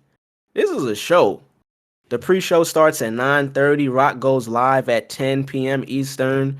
The post-show will follow his live performance. So this I'm curious to see. This takes a lot of balls too, bro. When you think about it. Now, at the level of Chris Rock, he has enough money and pull and reputation to be able to pull something off this really well to where nothing won't go wrong. But this is pretty dope, dog. Like I thought this was gonna be. He recorded it live and then it just live stream on Netflix. Like he recorded the set like maybe last week or something. And then today at whatever time it just goes live there and we could all watch it live and like live tweeting all that shit. I didn't know it wasn't actually live. This is pretty cool. This is interesting. How y'all feel? I mean, Chris Rock, y'all gonna watch that shit? Yeah, I'm ready. Yeah. I fuck with Chris. I'm ready. I don't care about that shit with him and Will Smith and all that extra. I don't. Bro, that shit ain't got nothing to do with us, man. I'm about to say that. Word. I don't even remember what happened. I talk about that nigga wife all I want to. Let that nigga come to my crib and slap me. Nah, let me stop. Nigga turned into a Twitter avy. That's exactly how them Twitter avies be. You see a topic and then they just go off. You're like, are you even a real person? Fuck Real but shit. Yeah. Chris Rock special. Y'all let us know how y'all feel about that, man. Let us know in the comments. Selective Outrage. That's a cool title. What y'all think about the title though? Selective Outrage. It just gives you an insight on what you think he's gonna be talking about. Like, you know what I mean? Word. Yeah. I think it's gonna be a lot of kind of what Chris Rock is usually doing. He's gonna tap into his political bag. He's gonna touch on those, the topics with of course Biden and all of them. Whatever's going on, Trump, I guess. And then obviously he's gonna get into that whole situation with Will. Yeah. Some other things, but I mean, yeah, I'm looking forward to it. Pretty All sure. I know is gonna be good. Yeah. My expectations are good just because of him. He's worked himself to that position. He's good. He's great, but I know it's gonna be good. He's a legend. I mean, do we not consider him a legend? I do. Oh, okay. I mean, culturally, like, does the culture not see him as a legend or no? Twitter might not, but who gives a fuck about Twitter? Yeah, Twitter might not. But you know what? Twitter, this is what I Twitter also don't respect realized. anybody though. Twitter is a young, think about Twitter. How long Twitter been out? 10 years, maybe more. People that fuck with Chris Rock ain't on Twitter because they not tweeting Nah, and shit. Right, So- you right, said 10 exactly, years. exactly. Twitter been out way before that. Yeah, it been out way before. Just average though. So I'm just saying in terms of the age of the person that might be on there from its inception. Say they was 16 then, they like 26 now. Anybody outside of that range ain't even really know. They don't even really know who Chris Rock is. So you can't really hold they val like they anything they have to say about bro valuable. Shout out to Chris Rock, man. Everybody hates Chris. Shout out to my guy Tyler James Williams. Abbott Elementary is still goddamn going. I watch that shit every week. That's part of date night for me. I was gonna say this Chris Rock show is gonna be, you know what I mean, that's gonna be part of date night tonight. Some shit for us to watch after we close the night off. But Abbott is another one of them shows that's on date night list. You know what I mean? It comes out every Wednesday, but we wait till date night to watch this shit. I mean, I love this show, but I'm not gonna front. Like, there's not one episode that I've watched and I was like, I can honestly say I've laughed in every episode. My nigga Vince Staples is like a regular on there now. Shout out to Vince. I realized it seems like Quinta, I don't know if it was calculated or she's actually it just happens to be this way. But she got rappers in every season. Know what I mean? She had Zach Fox as the boyfriend last year. And now she got Vince, her boyfriend this year. Now Vince isn't a rapper in the show, but he's a rapper actually. And Zach Fox is a rapper. He was a rapper in the show, but I'm like, oh, that's kind of cool. Like, there's a theme there. Every season, her love interest is a rap nigga. Word, it's a rapper and shit. And you know, Vince is a funny nigga, so his role is just funny as hell on the show. Shout out to Abbott Elementary. I think she actually she was SAG Awards is happening, or it happened already, I believe, and she's nominated for some awards. So shout out to Quinta, man. Just continue to kill shit. Zendaya, you gotta see Zendaya getting the bag. When is Euphoria coming back, bro? Like in next year or some shit. Well, now that contracts are being, renegotiated. Pretty sure it's coming back in a couple years. Yeah. Euphoria is such a great show. So Zendaya has been reportedly renegotiating her deal for Euphoria and will now be paid $1 million per episode. And this is all alleged. We don't know what her actual deal is, but that's what's being reported now. So it just clearly shows you they have a future for the show, maybe, but they're kind of trying to figure it out now. You got to think Barbie Ferreira is not on the show anymore. Kat, some shit went down between her and like one of the producers behind the scenes that she ain't really fuck with, so she left the show. They wrote her off. I'm actually excited to see, how, they're gonna, how they turn from that. Yeah. Because obviously they're gonna have to kind of turn from that in a way. I think the entire show though, bro. Even like, not to cut you off, but like outside what's going on in their real lives and within the show as well. Cause you gotta think, when we didn't know any of these actors outside of Zendaya prior to the show, and now they all fucking superstars, bro. Right. So I think that's what this renegotiation of the show and why she's getting written off. They probably just didn't want to pay or could afford to pay everybody what they was actually worth. Yeah. I mean, we see Fezco. I'm not gonna report, but I mean, if you know the recent news he's been in allegedly, like all of that shit, I think goes into play with why they didn't decide to bring it back so soon. Because they probably didn't get everybody deal and shit done yet. My son Ashtray, like he's gone, but he's a superstar now. He was on like GQ the other day or some crazy shit. What's my man name? Gianni, or what's my man name from just real name? Ashtray, real name. Javon. That nigga's like a real model, bro. My boy. Son is like a model. For real, for real. So that's what I'm curious to see, and I think that's why it's probably not going to be back so soon.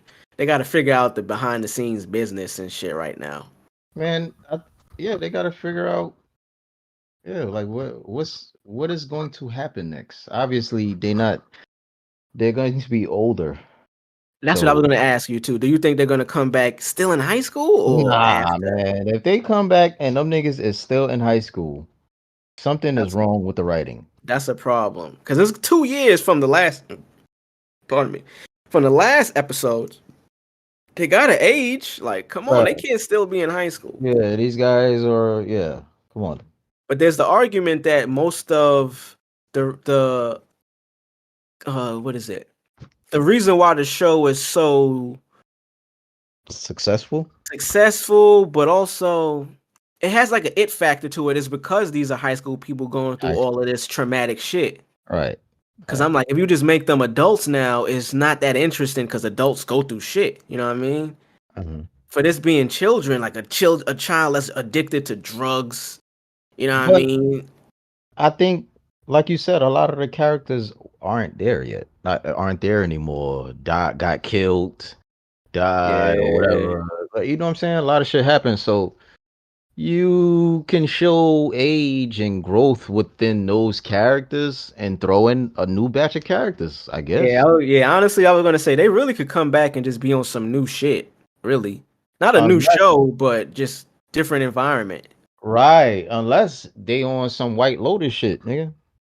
And when you come back, it's a whole new world. It's literally a new world.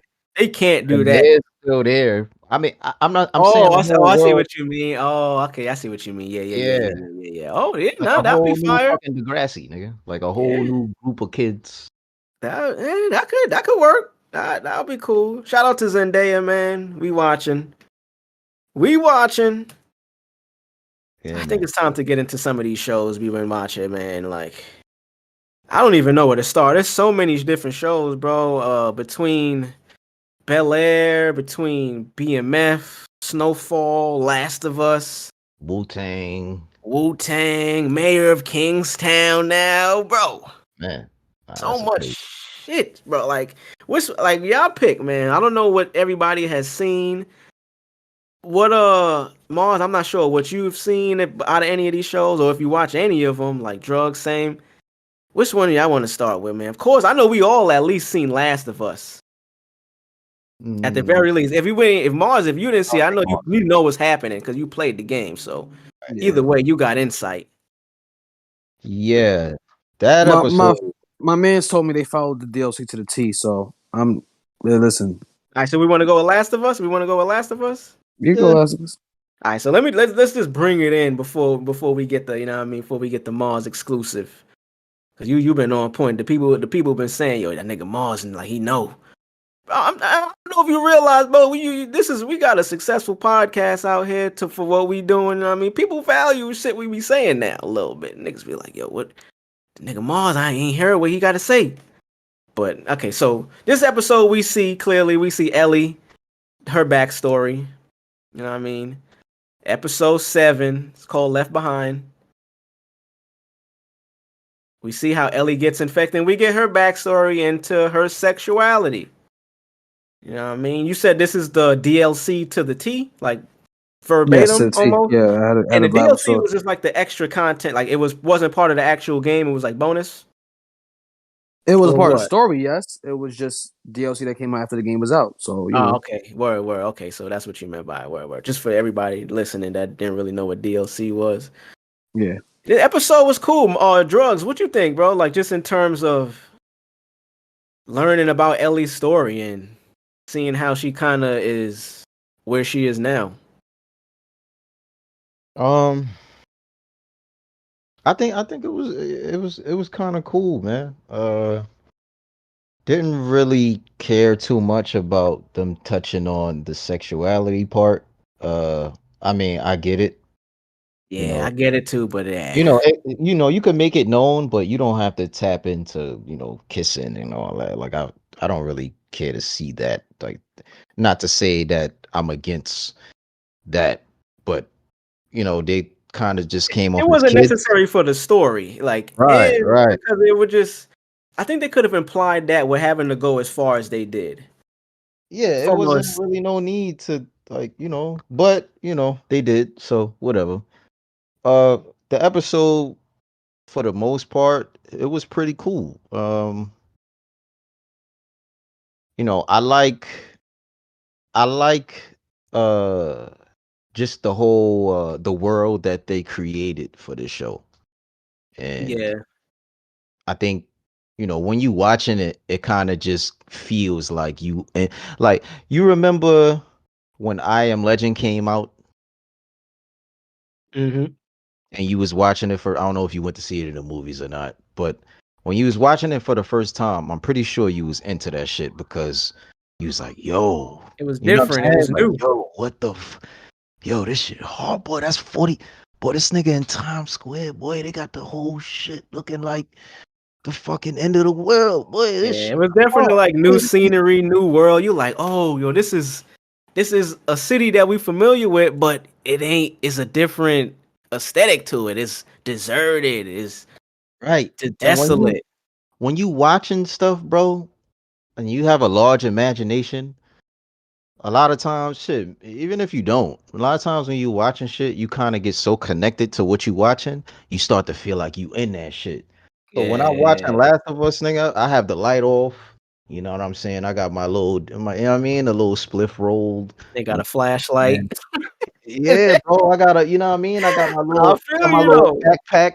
You know what I'm You saying? With the engage little with that pistol in shit. there. Yeah, man. You know what I'm saying? I can't. Shit, crazy, And bro. you got rations. You give yourself a small amount of food that's just enough to last you for That's a fact. Got some old, some expired, fucking some cooked beans. beans or some shit. This nigga eating beans.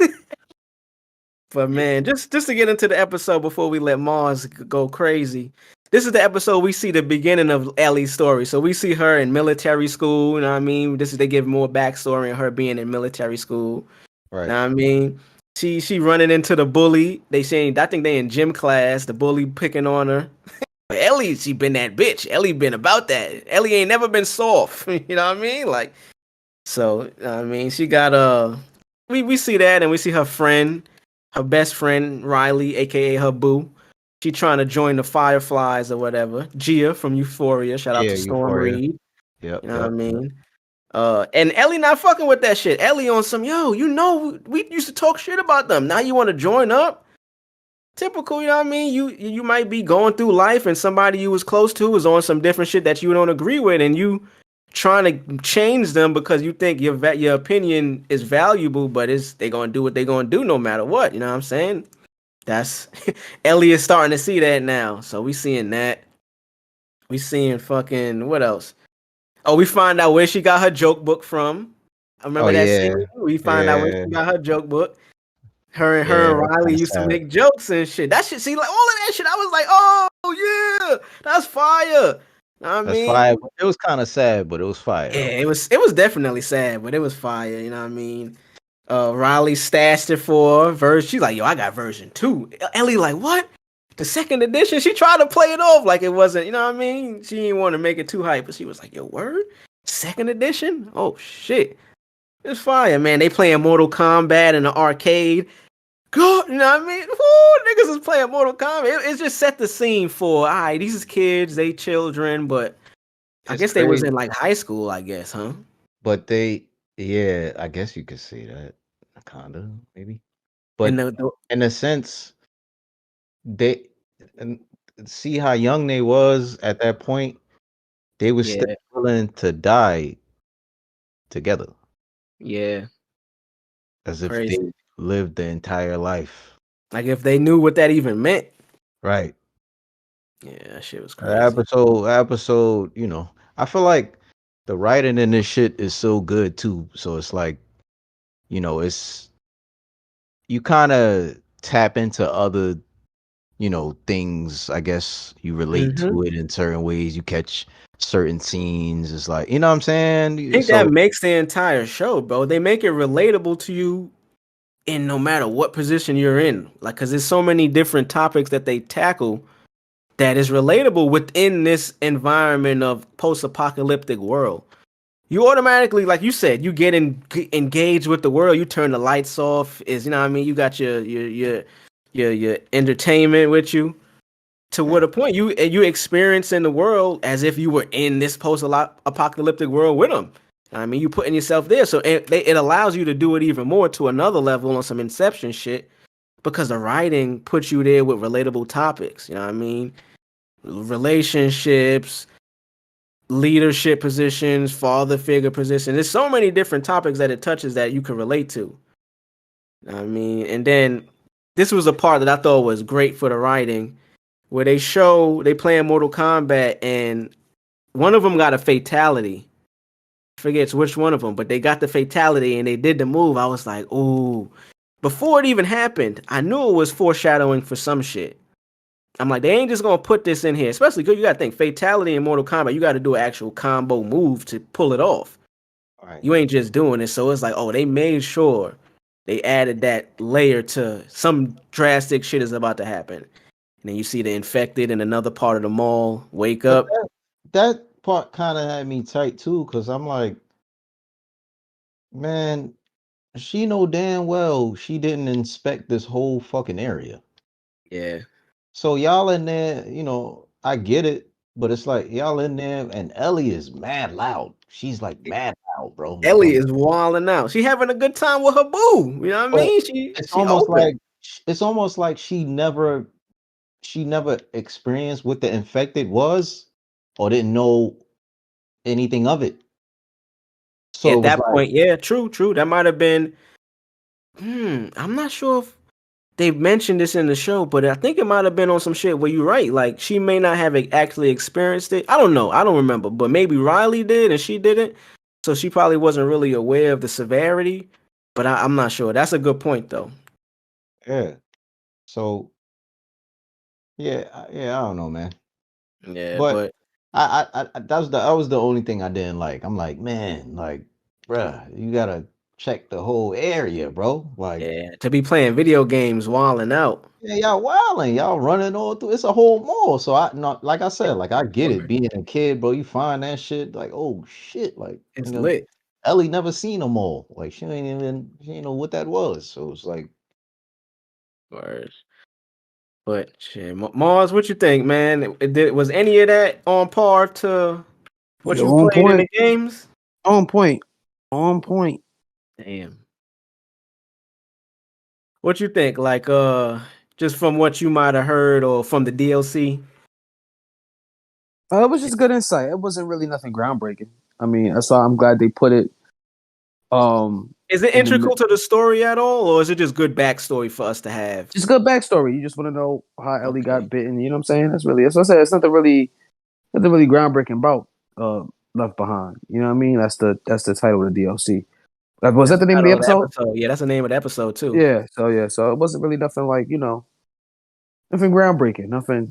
I'm glad that they put it in the middle of the season. Well, not the middle, but towards maybe the end, and not like the season finale. You know what I mean? Which I really appreciate, because there's some things to come.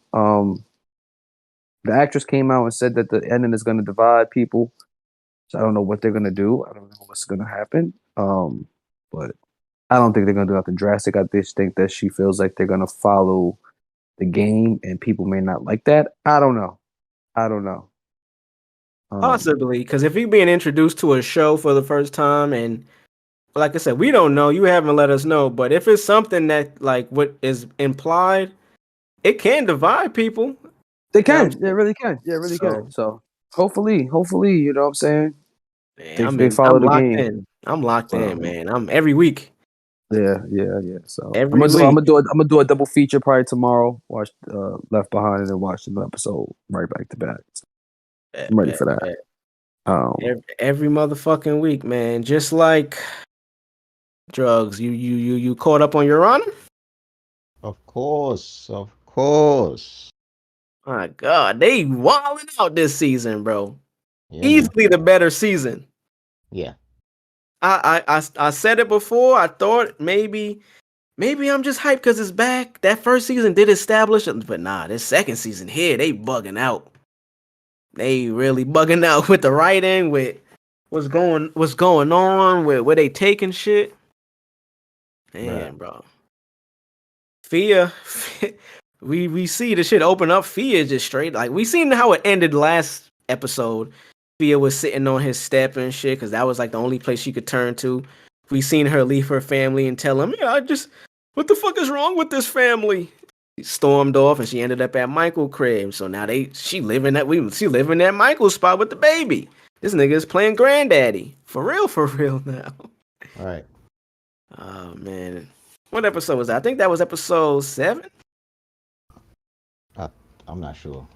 Yeah, I'm not too sure either. But yeah, that's episode 7 for sure. But we see a lot of shit now. We see Big Mo. She got the new spot she just opened up across the street from where the Baxters are.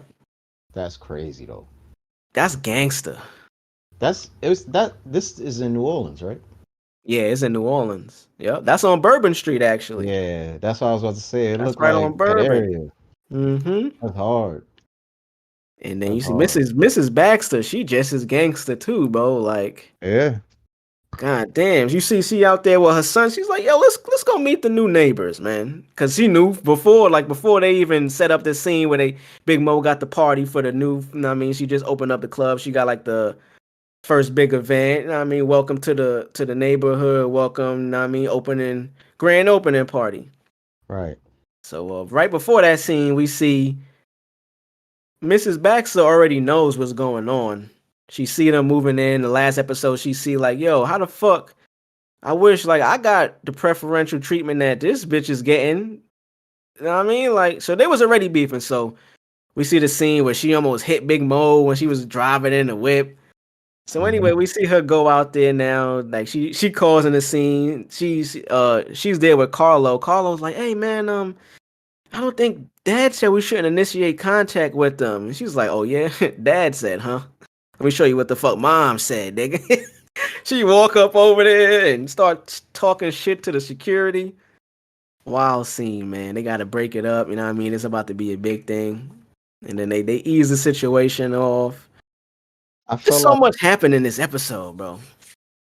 I feel like is the wife. Like I think it's a little obvious, but at the same time, she wants that position of power like Big Mo. Exactly. So I'm not really sure if they gonna want to kill each other per se, but or it could be just that, like maybe she kind of in a weird way admires Big Mo, or like her, what she doing, or how she take over shit, or you know what I'm saying. I feel like it could be one or the other, but yeah, I agree. I think it might be a envy there because clearly it seems as if she wants to, like you said, she wants to be in that position just like Big Mo, and she sees Big Mo doing it, and it's working for her, and now she's actually on the same street where, you know what I mean, she runs her shit at the hotel with the Baxters with Jimmy, and she like, yo, nah. And that's why her beef with Michael is coming in now. She's like, yo, you got our fucking son killed. You only popping out here because of my family name. Fuck that. I need to run shit just like Big Mo is. You see Big Mo how she run, but that's a good point. She kind of idolizes her in a way, and that's where the beef comes from. And then you seen a little scene with her and Jimmy. Which one specifically? They got so many scenes, bro. What was the scene when he came outside on the terrace on the balcony, and she was sitting there at the table? I don't really remember that part. She basically started off by sounding like she was, I guess, resenting certain things. Oh yeah, when she basically told him like, "Yo, this is you the reason why our son got killed, nigga." Yeah, but at that point she was saying that, but she was I felt like she was saying more, bro. Like she was trying to say like bro, this ain't that, bro. Like this is done. Like this, you know what I'm saying? Like this. I think Because Michael was on some trying to rekindle the relationship or get to a place where they on the same page, and she was basically letting him know like that part is done. The reason our son got killed because of you, and that's the last moment where I realized I ain't fucking. We just doing business together at this point. On some on some Hillary Bill Clinton type shit. Yep. It's great though, man. Nah, that's crazy for your wife to sit there and tell you like Yeah. straight up, like, yeah, nah, nigga, I would never love you again. Like It's over, boy. But I'ma stay though. that's scary, bro. I wouldn't even be. I'd be ready to kill my bodyguard again. Where that nigga at? We find Frankie Damn, again, man. I already beat his ass. It ain't no more Frankie. Let me call this nigga Frankie. Hey, Frankie, I'm sorry, man. Where you at, Hey, brother? come talk to me, man. Let's work this out, man. Nigga, whoop his ass again. Whoop his ass again.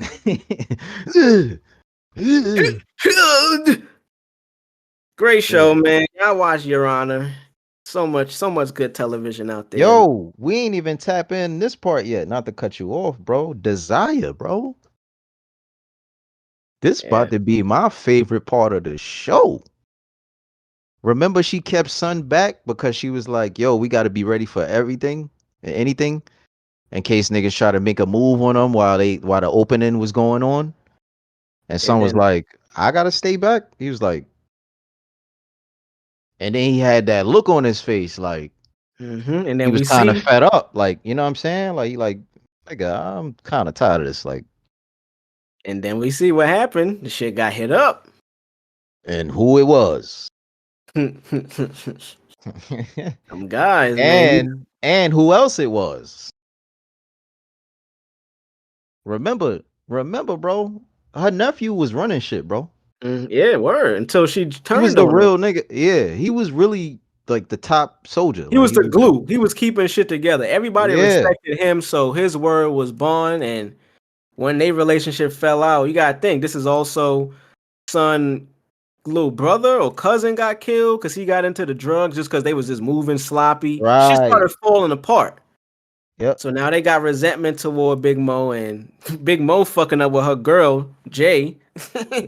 He said, yo, you think you gotta go with them? Let them handle it. That's why they work for you for. And then meet me at the house.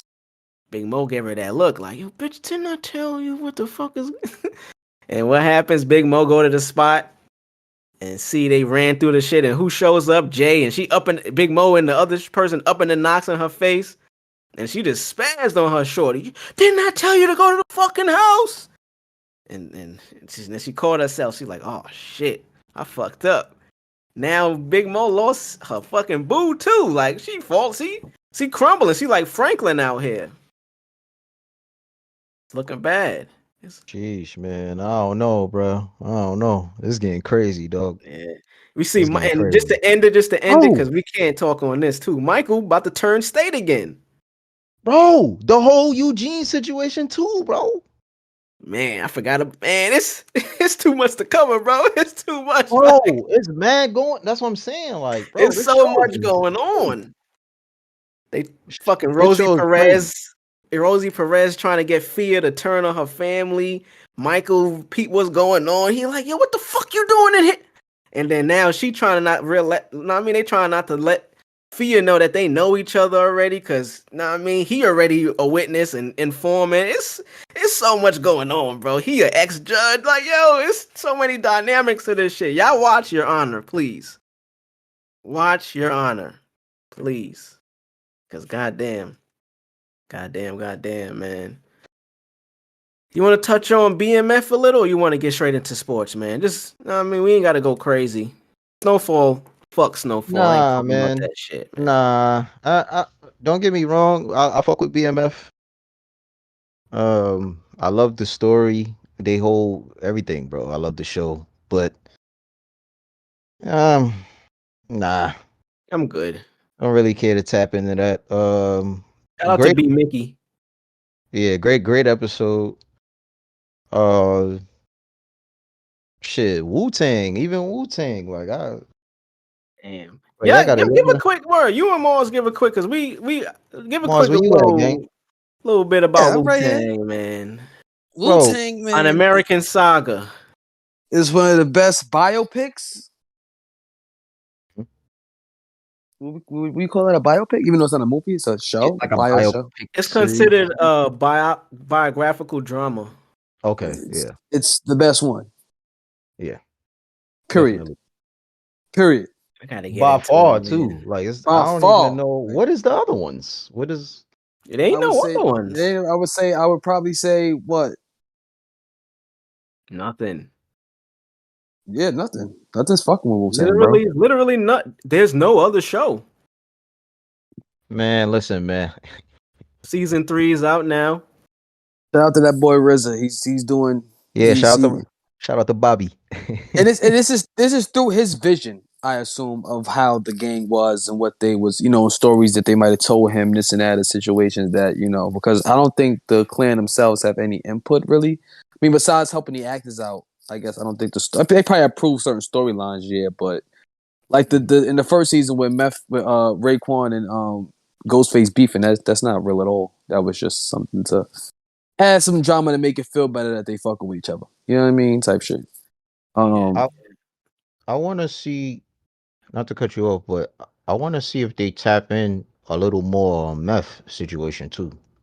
That's why I'm kind of trying to see if they go there with this season. Because I that's don't what they've think been so. doing with everybody. Yeah, I don't think so. You can't just have meth pop in and out. Like all we heard on the bus. Remember the situation with when meth and Meth Ghost was a superstar, bro. At that point, Meth That's what they were saying, but it's like you can't. He's a You superstar. alluding to that. We know.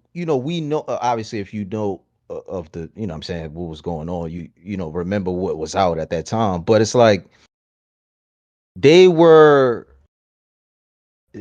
putting emphasis on all of those things. Like, remember we was talking about earlier when they got back off tour, Ray and Ghost, they was on a corner and they kept hearing One More Chance remix.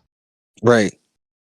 So they were kind of like, giving us that whole what was going on, in that time. Like, not just specifically Wu.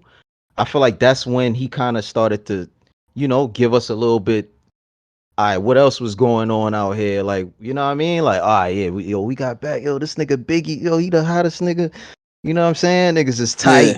Like, yo, we gotta, you know what I mean? Shit was number one for 7 weeks straight. It was, I think we was going for a month. Right. And we already know. Word. Ghostface Baby Moms came blasting that shit.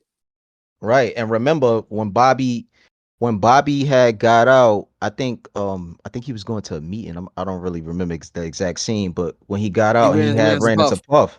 Right. Yeah. So that feature with Meth didn't happen yet. The what? Oh, with Biggie and yeah, it didn't happen yet. So that's why I'm trying to see, like, if he's gonna touch on that a bit more, like just give us a little bit more Meth. Let East kind of act a little more, give him, his more of his kind of, because East been in the show, but I feel like he hasn't really gotten his chance to really air it out. Yeah. So I'm really waiting for that. I feel like he, is gonna happen for some reason, but then again, it might not. Like, I don't think it's gonna happen. I think they covered Meth. I think Meth's arc is done. I think Meth is just gonna pop up and be Method Man. Yeah, you might be right, because that's how it is right now. That's like, how it is. Literally pops up. Nigga got diamonds and nigga got. Yeah, he's Method Man already. Like, he's Method Man. Yeah, these niggas still broke. These niggas still trying to. Well, they not broke, but they still fighting over who getting paid, and this nigga getting not this even who's much. getting paid. Who's dropping? Like, who's dropping? All right, and who's dropping? Yeah, Expected Deck want his album to come out. You know what I'm saying? And it's just a lot. U-God is trying to find his place. Master Killer just realized he wanted to be with the gang after, Right. He had to come clean, about everything. And I don't know, man. I like how they did that though, but I felt like I also felt it might be, obviously there's some truth to that, but them three together, Inspector, You God, and Master Killer, there must have been some sort of dynamic with them three, like for him to give that, like, you know what I'm saying? That episode was kind of like based on them. Not for nothing, because of the fact that they are like the black sheep of the group. Right. You know what I'm saying? They really are. Even though Inspector Deck always has the best verse on every song that they on. He kind of like the first verse? Wasn't He's he like always the first, verse? yeah, it's the verse, and he sets the tone for every Set the track. tone, right? Yeah. Yeah, Yep. he literally be setting the tone for that shit. Swinging through your hood like the neighborhood spider, man. Or fucking, not even nigga, fucking his verse on Triumphant. I bomb atomically. Socrates and Lazarus, the hypotheses came to find that all verse these is crazy. properties.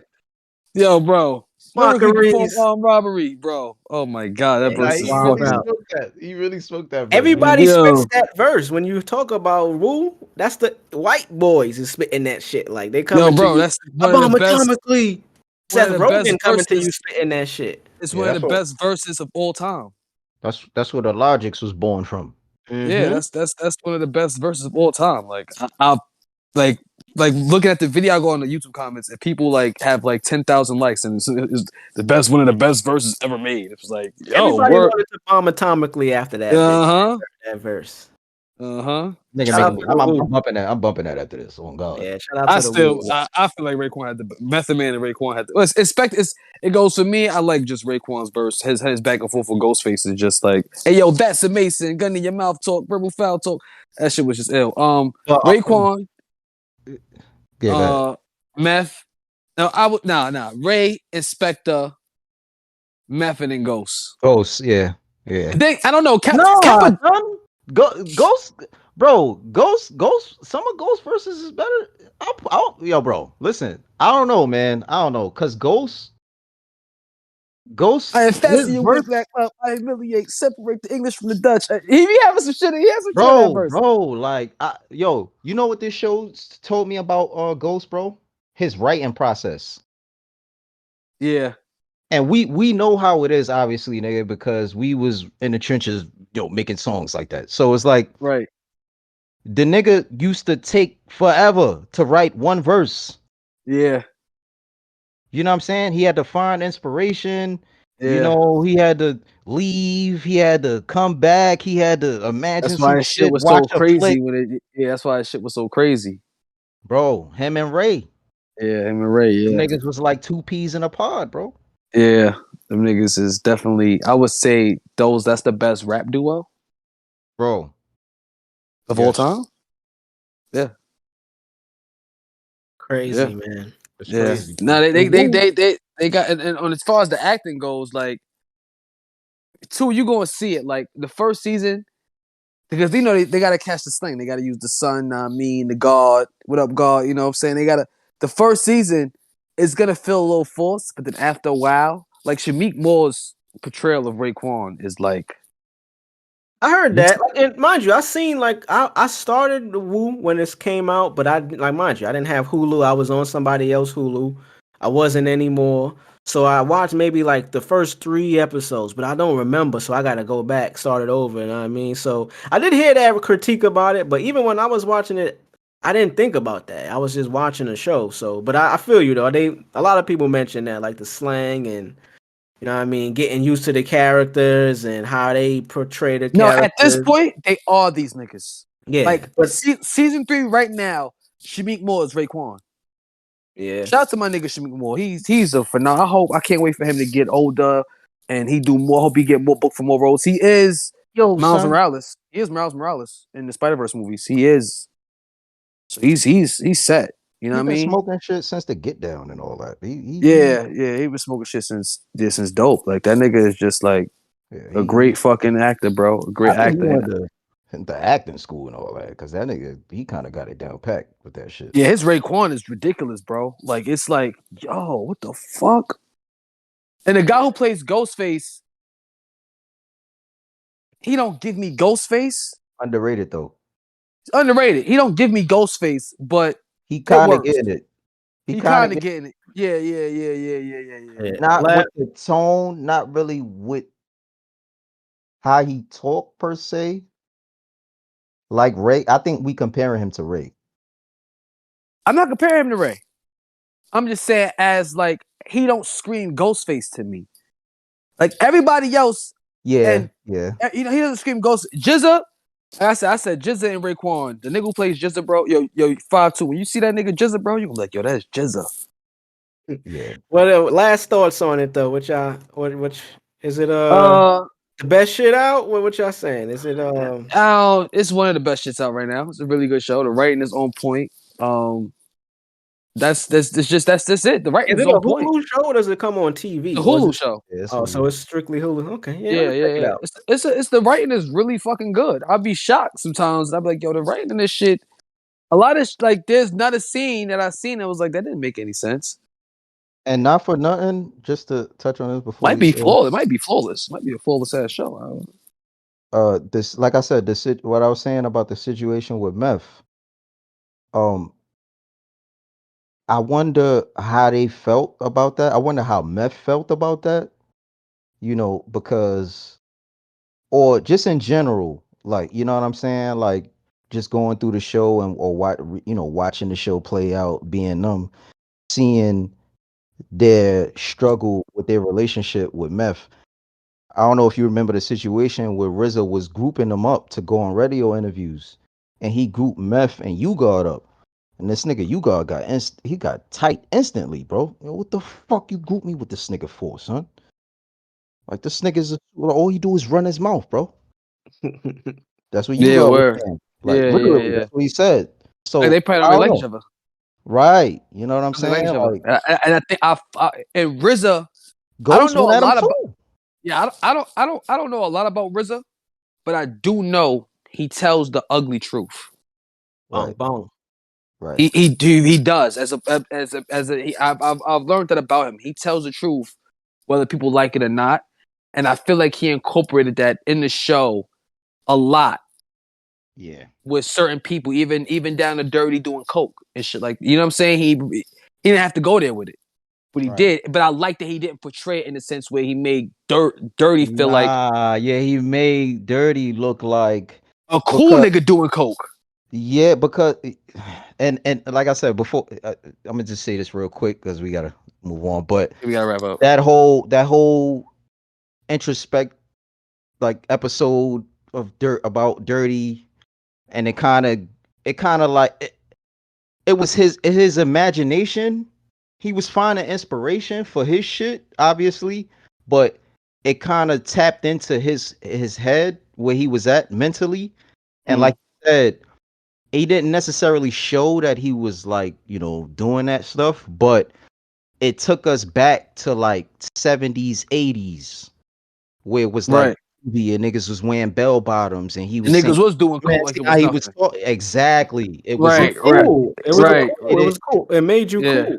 he was right, talking. You see how he was talking right on. He was talking like undercover brother, like, you know what I'm yeah. saying? So I thought, bro, that was my favorite episode by far. Like, I think the next seriously, like, episode may trump it because it's gonna be that same exact premise, but with built for Cuban links. I cannot fucking wait. yeah, I can't wait, bro. That's the next episode. Oh my god.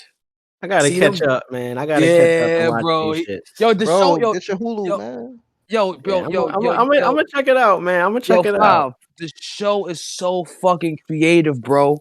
It is really just a appreciation of hip hop in general. It is. Yeah. It might be the best rap show ever made. All right, so at this point, it's our job to put it Damn. on because nobody talks about it. Like I don't hear anybody on any pod, any show. It doesn't get no love across my timeline. If they have a DVD for that shit to ever come out, I might have to buy it. That shit is really good, man. Like I said, there's no bad episodes. There's not a bad episode. Yeah, it's not. No, there's no bad episodes. There's no bad episodes. The acting is on point. It's no bad. The writing is amazing. Yep. The writing is amazing, bro. Word. And niggas is playing their role to the T. I said, I'm gonna end it off this. Best actors. Shamik Moore's Raekwon, son that played Jizza, ODB ODB, and Power. yeah, and Power. Yep. Knowledge. They call him Power in the show, Knowledge. Yeah. Yeah, okay. I don't know if Yeah, you know Ye, if you seen Belly, right? Or All right, remember the nigga that got Tommy and them niggas in trouble? The nigga that was with the in glasses? jail? Oh, nah. I mean, I They connect. remember, but I can't remember my man's face. Damn, dark skin nigga. He was in jail. He called he the one that called DMX girl a bitch. Yo, bitch, where Tommy at? Yeah, nah, it ain't coming to me. I'm gonna check it out. I got a lot of homework to do. You That's know what I mean? knowledge. That's I got knowledge. That's anime. knowledge. I got Wu-Tang to watch. I got a couple of shows to watch. Y'all make sure y'all check out too. Mayor of Kingstown. That's a really good motherfucking show. Go ahead and check that out. Shout out to Don C, named creative director of Mitchell and Ness. That's cool. You know what I mean, that's like 10 years later late. He should have been. He should have been happened. It's not going to hit now. It's over. I mean, shit. It still happened though. I want to give niggas credit for it still happening. Like, that's kind of almost like Don C culturally is bigger than Mitchell and Ness. That's a whole other topic, man. To our culture, I feel like Don C kind of, if anything, he's as big as Mitchell and Ness. Like what? Yeah, he's as big as Mitchell and Ness. Yeah, bar none. Bro? The Jersey era been past for us. Like we've been out of the Mitchell and Ness. Like, ain't what we cop? That's Mitchell and Ness. Like what? That's what I'm trying to say. Like Don C. He might make some new shit popping again. Yeah. I wouldn't doubt him at all. Shout out to Don C. But Mars, get us up out of here, my boy. Hey yo, you bum ass niggas. Listen, man. It's episode 50. Next week is episode 51. We 2 episodes away from the 1 year anniversary of Crack in the 80s. You know what I mean? And for these next few episodes, I ain't gonna yell at y'all niggas. You know what I mean? I ain't gonna tell y'all niggas get the fuck up out of here. I ain't gonna do that. I'm trying to turn a new leaf. Try and be nice. I'm trying to exit you niggas out the right way. Alright? You ain't gotta go home. But you gotta get the hell fuck up out of here. Okay? Alright?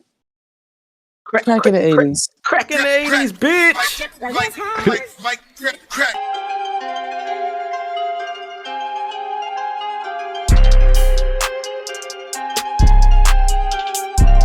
Stand clear of the closing doors, please.